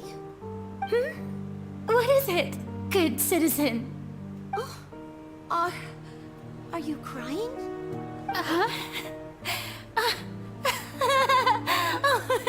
Really now? I didn't even notice. This must be the overflow of hydro from my person. Well, can't quite help being the god whose dominion is the waters, can I? No wonder. No wonder. A manifestation of your power, then. Oh, Archon, I am honored to have witnessed it. Honored indeed. Oh. Oh no. So interminable. So lonely. That's why. Just how much longer? Hundreds of years must have passed by now. Perhaps the show must go on for hundreds more. I never imagined that it would hurt so much. Have I reached my limit? No. Perhaps I reached it long ago. Today I didn't even notice my own tears. I want to tell someone, anyone, about this. But would that not destroy all I've done so far? I've conducted so many investigations across the centuries. But there's not even a sliver of hope that we might break the prophecy. All I can do is keep heart. I must maintain this act. It is the only way to save Fontaine. Please, mirror me. You have to succeed.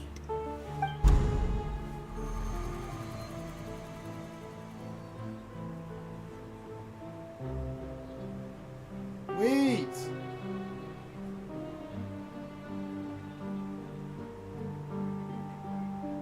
Farina, you don't have to shoulder this burden alone.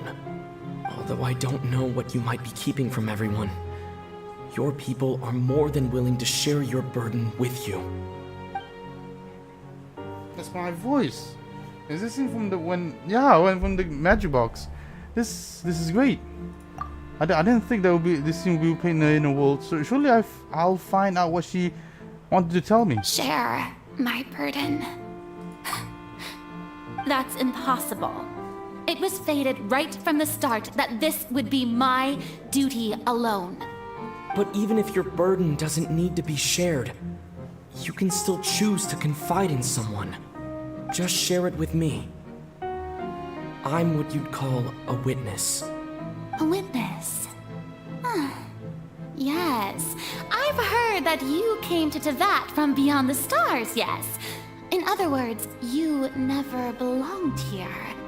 And if Tevat is, in its entirety, a show on a stage, then you're just a spectator, aren't you? If that's the case... Oh. He's right. I could confide in him, couldn't I? But if things don't play out as expected, the people of Fontaine will be the ones to pay the price. No, Farina.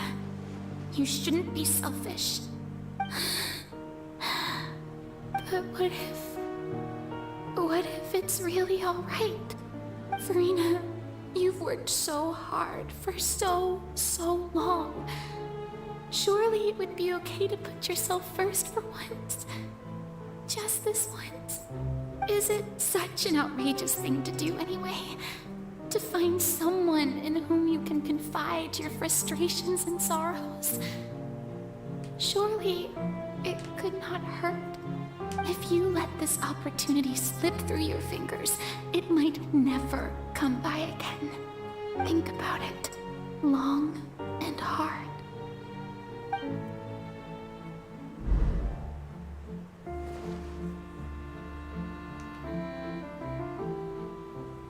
No, she was just about to. No, I have nothing to say. I am Farina, the Archon of Fontaine. Everything will surely get better.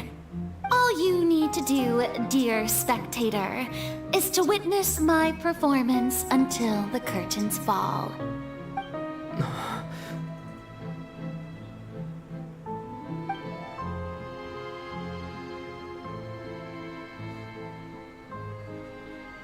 Fine.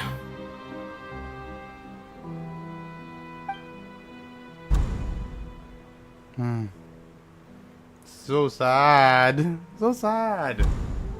Oh, she's trying her best to. So even Farina doesn't know the truth? You've never once let her in on the full plan? Yes, it had to be done. To deceive the heavenly principles, you must first deceive yourself. She did very well. If she had let her resolve falter even once in these 5 centuries, Fontaine would have been doomed to the most tragic fate. It seems that trusting humanity was the right decision after all. I believe that I understand how your deception works, but that is only half the truth, is it not? How would you build on this foundation to save the people of Fontaine? That is the most important thing. Ah, good. Of course, the Iudex of Fontaine has pinpointed the crux of the issue. I'm sure you've long sensed that the Oratrice is no simple machine, yes? I've always suspected that it had its own consciousness. And Lenny did mention that he heard a human voice within the core chamber. It now seems that that person was you, hidden within the machine all along. Am I right? And then I became one with the Oratrice, taking Fontaine's gnosis with me. Yes, it would seem so, wouldn't it? Alas, your understanding of this device still lacks sufficient depth.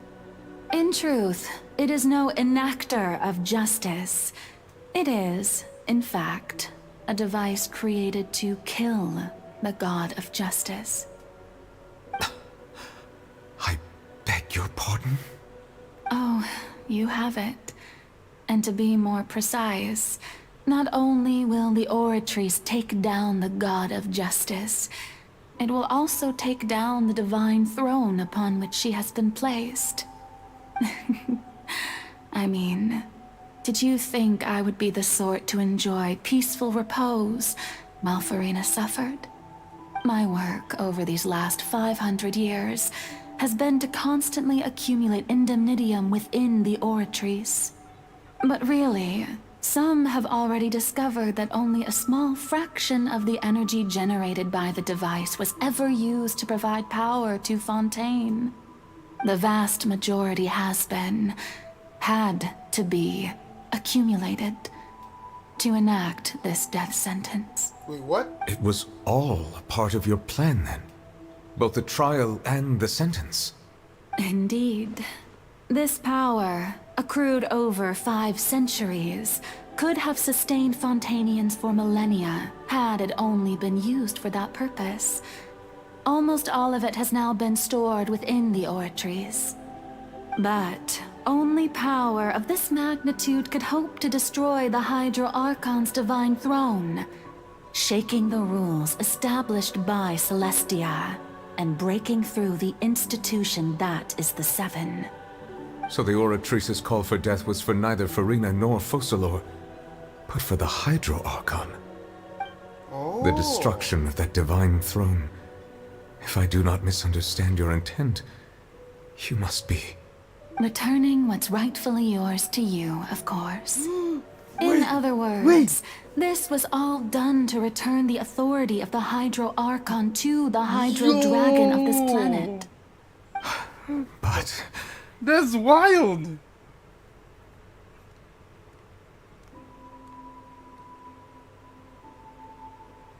Oh, what? Getting sad again, are we? The authority of the ancient dragons shall soon be yours once more, O Hydro Dragon Sovereign. And this is the face you make. all you've done throughout the years is just so you can sacrifice yourself at the very end.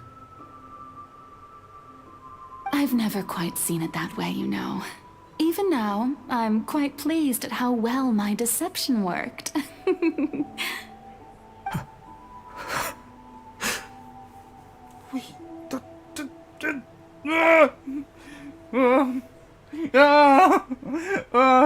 I'm losing it. Hydro Dragon, don't cry. I'm losing it, bestie. I'm losing it. I must say, had it been within my rights, I would have loved to judge the heavenly principles themselves. Were they not guilty of essentially the same crime? Egeria stole the power of the primordial sea. and the heavenly principle stole the power you ancient dragons possessed. I, for my part, am the god of justice. And is it not just that your original powers should be returned to you? Speaking of justice, I have always believed that justice lies in the process of pursuing human existence itself. So, if the theft of the primordial sea's might was Fontaine's original sin, then, leaving matters of procedural right and wrong aside, the descent of the Fontainians as humans and their right to exist in this world would be Fontaine's original justice. In other words, existence was Egeria's justice, and to me, justice is the continuation of that existence. You're one of those. Defying the prophecy Yeah, and let's ensuring go. that Fontaine's people shall live on. That should be the justice enthroned over all others. At this point, we, whether it be myself or all other Fontainians, have shouldered the burden of this sin for far too long. Iudex Neuvillette, the highest judge in our land, when you regain your full power as an elemental sovereign, what verdict shall you pass upon us? So when I was invited to the court of Fontaine to serve as Iudex, I see now that that was your idea too. At last, I now understand the true purpose behind this position. In the beginning, I was uninterested in human existence. But these 5 centuries of living alongside them have gradually brought about mutual understanding between us. And I have even attempted to feel as they feel. You are a devious one, Fossalor. Oh, this is... I'm losing it, bestie. Things being as they are. Surely you know that I could never declare them to be guilty. Fossalor! Oh, I just called you a dick too. Can't. The hour of my execution is almost here. For the sinner, the curtain call has come. I know I may not sound it, but faced with death, I find myself a little afraid. Perhaps this is one thing both gods and humans have in common.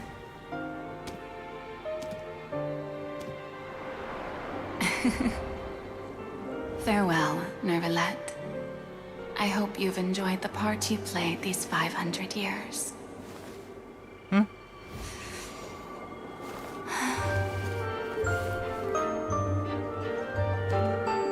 Oh, she wanted to be human too.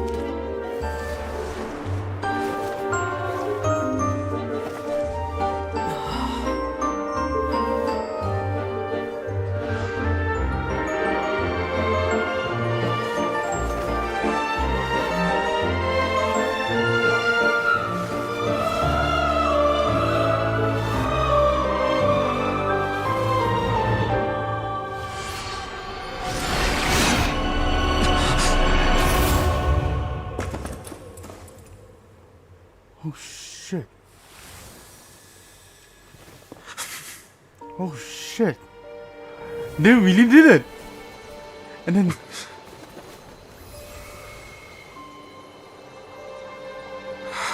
all that is returning back to the original Hydro Dragon. Whoa, suffering, let's go!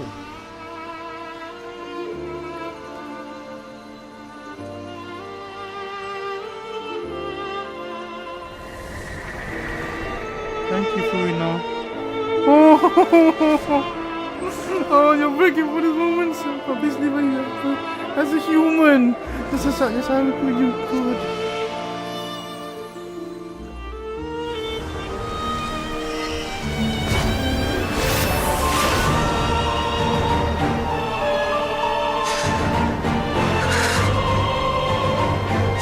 Oh, he's a full-fledged dragon. Let's go! I, Iudex Neuvillette, hereby declare, people of Fontaine, your sins are forgiven.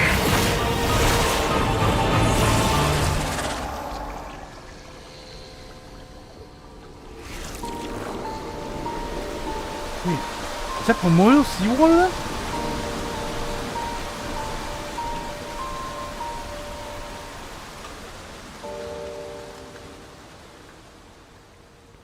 He's got the divinity. He gained the divinity back. Holy shit, this is big. This is big. What just happened? Has the death sentence been carried out? Was that bright light some sort of misdirection? I have a feeling that something huge just happened. But since we're all still alive and haven't been dissolved, I assume whatever happened was good for us. It's time to end this. We must mete out punishment to that beast. Didn't you say just a moment ago that it can't be defeated? Oh yes, I have gained the strength sufficient to deal with it. Through certain means. And now have the ability to separate the power of the primordial sea from that creature. We should seize the opportunity to pursue our quarry. You've gained power just now. Let's go. Traveler, now that the oratories can no longer function, I require an executor to help me mete out justice. Hell yeah. Oh, yes, of course. The root of the calamities befalling Fontaine. The beast that enacts the prophecy. Its name is the all-devouring narwhal. Come with me, traveler. The hour of execution has come. Let's go. I shall come to... Wait. I need to... Cactus. Changing cactus. Dang it. Oh, god dang it. The all-devouring narwhal. Narwhal.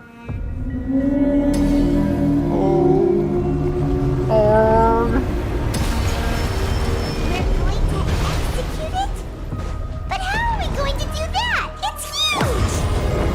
Yep, I've already done my best to separate the power of the primordial sea from the way. Considering the size of the beast, I cannot reach the power source. Unless we can find a way to attack it from within. I shall dare fall to the ancient dragon's power with you. We shall look for an opening together. Yes, first of all, I need to heal. I can feel its sorrow turning into hostility.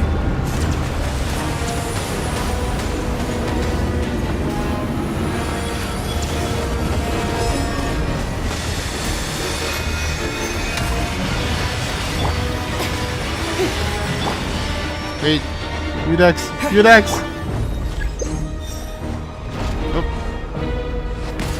The all-devouring narwhal cannot resist its instinct to devour. Continue to trigger its hostility. Chance will present itself. Oh, so that's why you do it. And then... Boom. It shall come to me. Whoa, that's so cool! This is so amazing! What's that holding thingy over there? It looks really scary! Alright.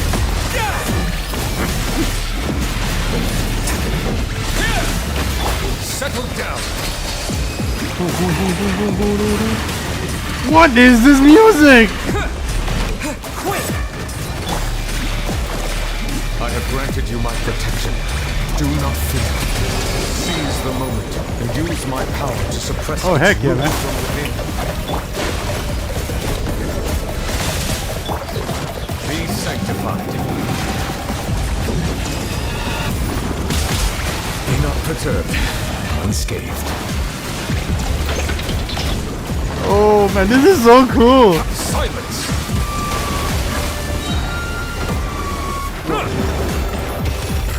Whoa, what the heck is this? This is so cool! This is so cool. That beat was amazing!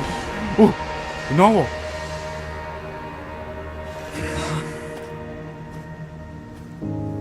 I need to use Numa and... Oh, so you just extract it.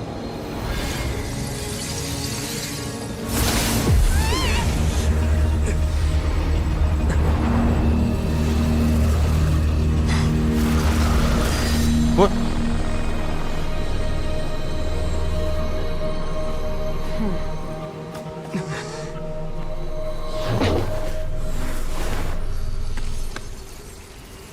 Cook? Whoa, what the heck? Thanks for helping with the cleanup. It should have been my job, but... oh well.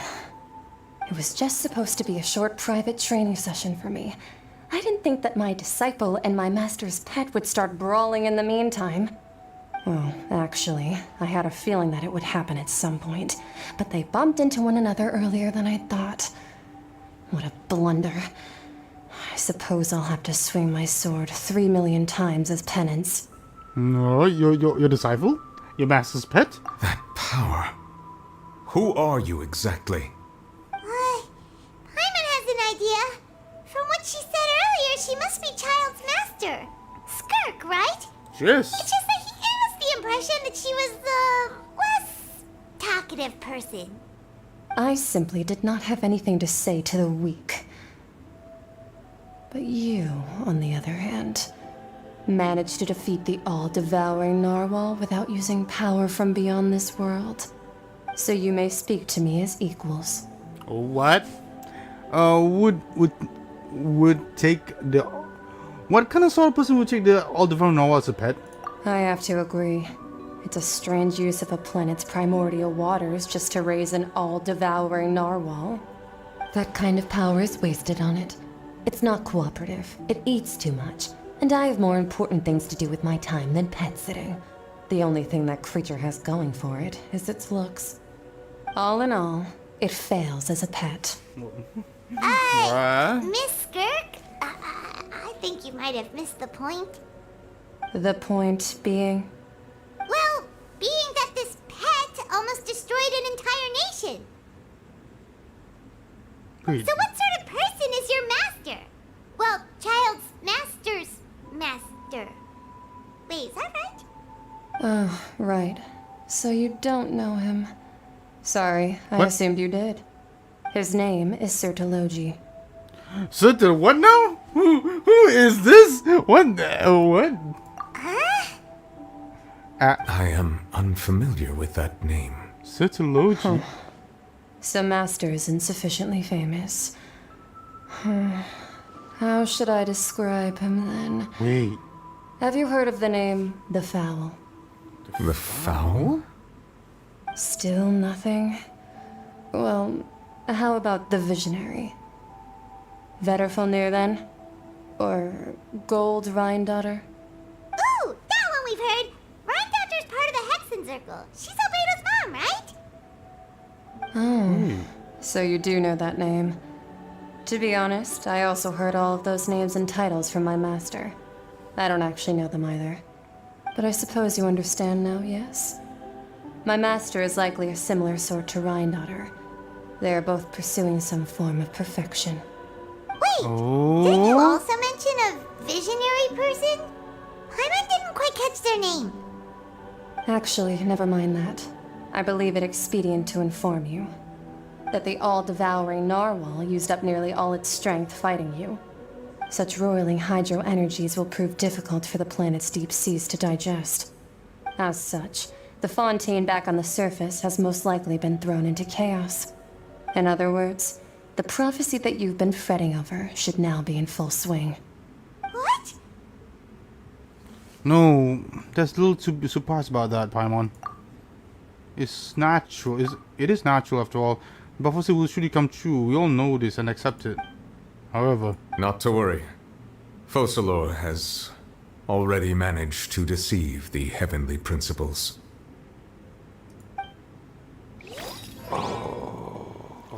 In the end, the people will all be dissolved into the waters, and only Farina will remain, weeping on her throne.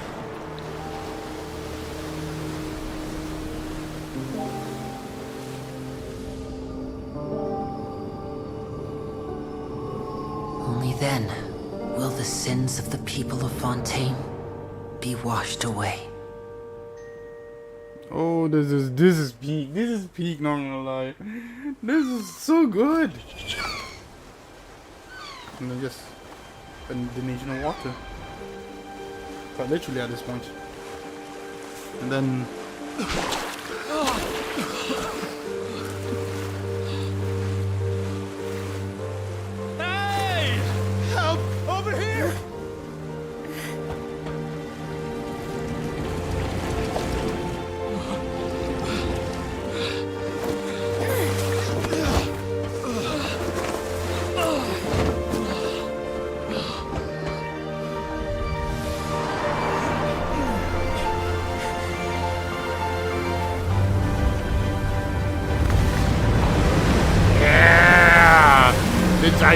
ship. Let's go.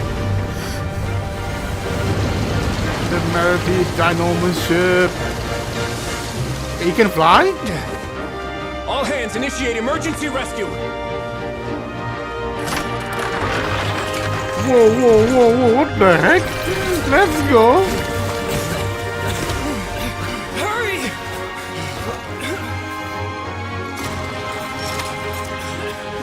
Hey, lend a hand!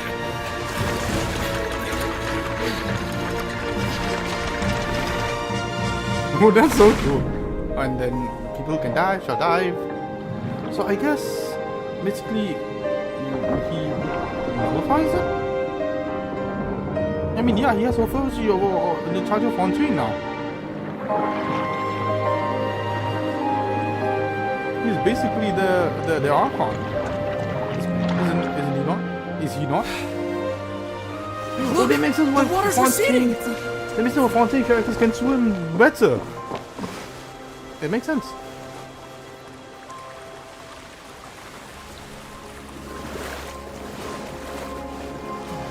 It's a miracle! Water's receding. We didn't dissolve. The prophecy was wrong. The prophecy was wrong.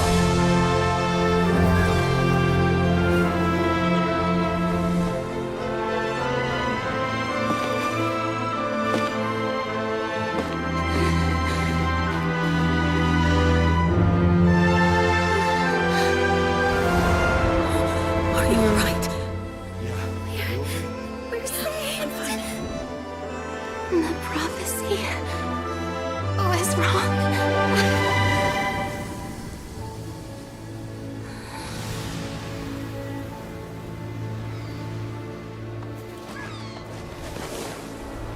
Oh, that's so screenshot worthy. No, I should have screenshotted. That was so screenshot worthy.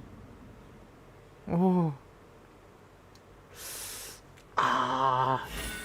There was too many things that happened, man. That was Tears Among the Stars.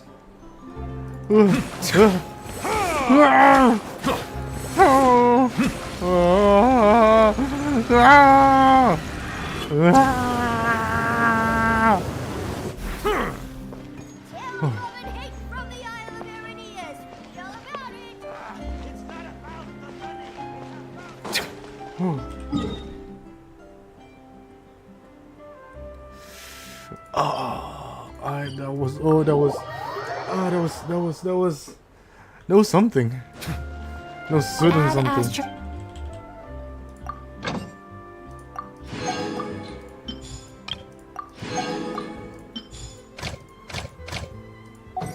That was amazing. Oh my lord. Oh. So good. That was so good.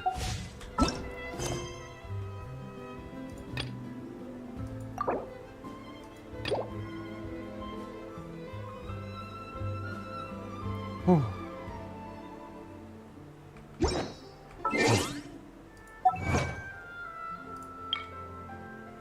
So the kids is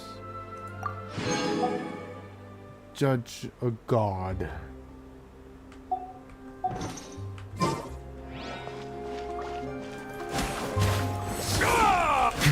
So good! So good! Oh my lord, that was amazing. Okay, I need to oh.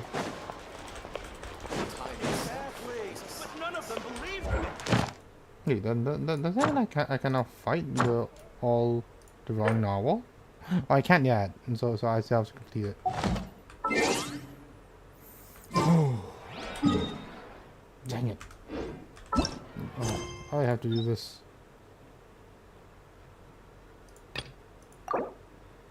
So, Deluvius chapters 1. Oh, I guess I have to talk to him also. Novelette.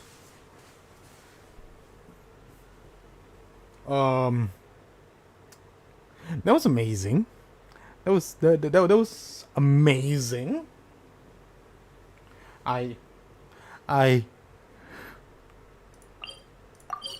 I'm definitely excited, but that was just amazing. That was amazing.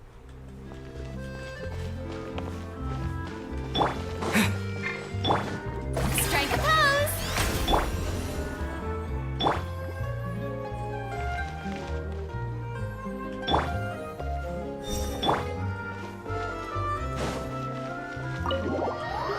Oh. I can't. No, da boo bop. Da doo bee ba boo ba boo boo ba boo boo boo.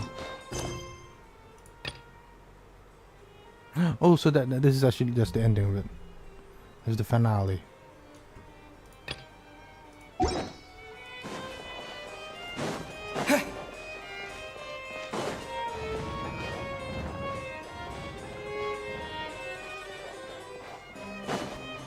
Oh, so that's Wait, how...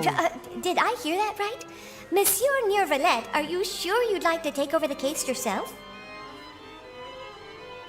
That's right. No, but why? Technically speaking, cases like this are better left to the guards. Neverlet! Sidine! Hey there! What are you two talking about? Ugh, Traveler in Paimon, please help me talk our Chief Justice out of this. He wants to investigate a case on his own. Now, this is completely unprecedented. How can we have the Udex acting like a private detective? Hmm? I mean, planning to break into the new industry? I can introduce you to some amazing detectives. I trust that you'd be able to work that out with how well connected you are, but I must apologize. I do not plan on relying on anyone else's help for this matter. So, what is it exactly? It sure sounds serious if it's something you've got to investigate personally. A Melusine named Kiara received a threat letter. And then? That is all the information I have acquired at this stage. Huh? I have no idea why you're so hung up over this. I've checked the schedule in advance, and it seems like there aren't any trials today. So, if you insist, I have no objections. Thank you for understanding. I will leave a note explaining my absence on my desk. I would appreciate it if you could take it to Lady Farina. She may have no interest in official affairs, but standard procedure dictates that I'm still responsible for reporting to her. Yes, understood. I'll come back later and deliver the note to her. Oh, Udex. Judging from Sidine's reaction, it must be pretty rare for you to investigate stuff personally. What's so special about this case? Yeah. I cannot tell you just yet, but it reminded me of certain past events. There could be complicated conflicts of interest behind all this, so I must eliminate all risks in advance. Conflict of interest? Can't you explain it in detail? Come on, stop being so secretive. Yeah. We still have no idea what's going on. It is not my intention to keep you in the dark, but I need some time to revisit those memories and collect my thoughts. Long story short, a little more than 400 years ago, I became the Udex of Fontaine and initiated a series of institutional reforms. There were few people I could trust, but I had two subordinates who were exceptionally trustworthy and capable. Carol, a Melusine, and Vautrin, leader of the Special Security and Surveillance Patrol. They must have been amazing people to receive such high praise from you. Indeed. Unfortunately, I wasn't able to protect them. No. The reforms damaged the interests of some, and the more conservative faction took advantage of Carol's identity to instigate political unrest. Ultimately, they wanted me to yield more of my power. The incident resulted in Carol taking her own life, and Vautrin being exiled. From then on, I've been especially careful when dealing with cases related to Melusines. Oh, I see. You're concerned that you're the perpetrator real target? Seems like they're using Melusines against you. All Melusines used to live a secluded life away from human society. I granted their wishes when some of them, including Carol, asked me to bring them to the court of Fontaine. Oh. Many common folk believe that I share a special bond with the Melusines, and whatever they do can be traced back to me. Some of them, especially those who hold a grudge against me, exploit that belief and stir up conflict over Melusines in an attempt to lay the blame on me. I have nothing against the opinions of others, but the moment a whirlpool of conspiracy forms, it inevitably affects the innocent. It has already happened once, and I want to make sure it does not happen again. Even so, why do you have to be the one investigating? There's the guards, the Marechaussee Phantom, and the Special Security and Surveillance Patrol. Aren't they more than enough to figure out what's going on? Based on prior experience, there is a high chance that those who hold hostility towards me do not belong to the same department. The political system of Fontaine is relatively complex and involves the interests of multiple different factions. However, since I am technically an outsider in Fontaine, a lot of trouble could be avoided if I personally took on the case. Outsider? But aren't you the Chief Justice of Fontaine? Why would you be an outsider? I understand where you are coming from, but there is not necessarily a connection between my responsibilities and how I perceive myself. You know very well about my true identity, and have even met others of my kind in other nations. Wait, what? Met others of your kind in other nations? If you're talking about dragons, then yes. If you're talking about other things other than that, like proper like dragon sovereigns, I don't think so. That if Zhongli is also one of them. Even though I was born with a human form, there is a fundamental difference between dragons and humans. Taking on the role of Chief Justice does not make me a part of this community. In fact, the status I was granted has prevented me from forming deeper bonds with others. I have lived in Fontaine for a long time, but I do not belong here. That is why I call myself an outsider, a fish out of water. You're also outsiders to Fontaine. Yeah, we have nothing to do with all those organizations anyway. Yeah. So how about we come with you on your investigation? Let's team up and round up all the bad guys lurking in the dark. That does not sound like a bad idea. I rarely investigate cases on my own, but with professionals like you around, I'm sure it will go a lot smoother. Oh, Paimon's starting to get a little embarrassed. Just leave it to us. I will write my note of absence right away. Let us depart together once I'm done.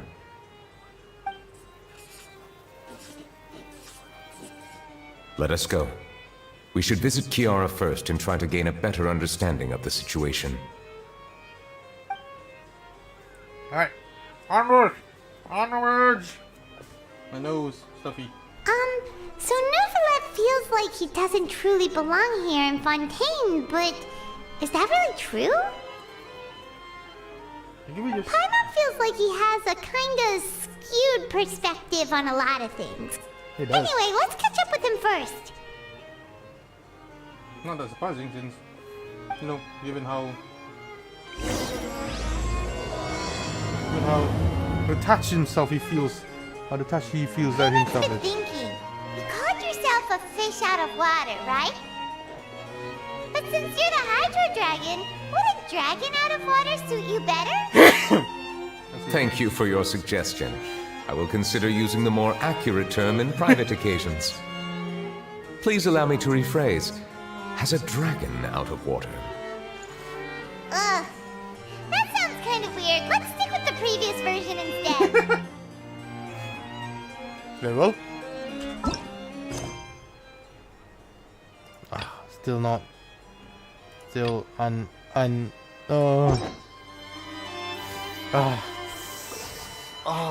want to continue, but I'm really tired. Alright, I'm gonna. You know what? I'm gonna stop for now. And just tomorrow, I guess. My nose is stuffy, and I'm just gasling at this point. Ooh, baby, let's go. Okay, all right.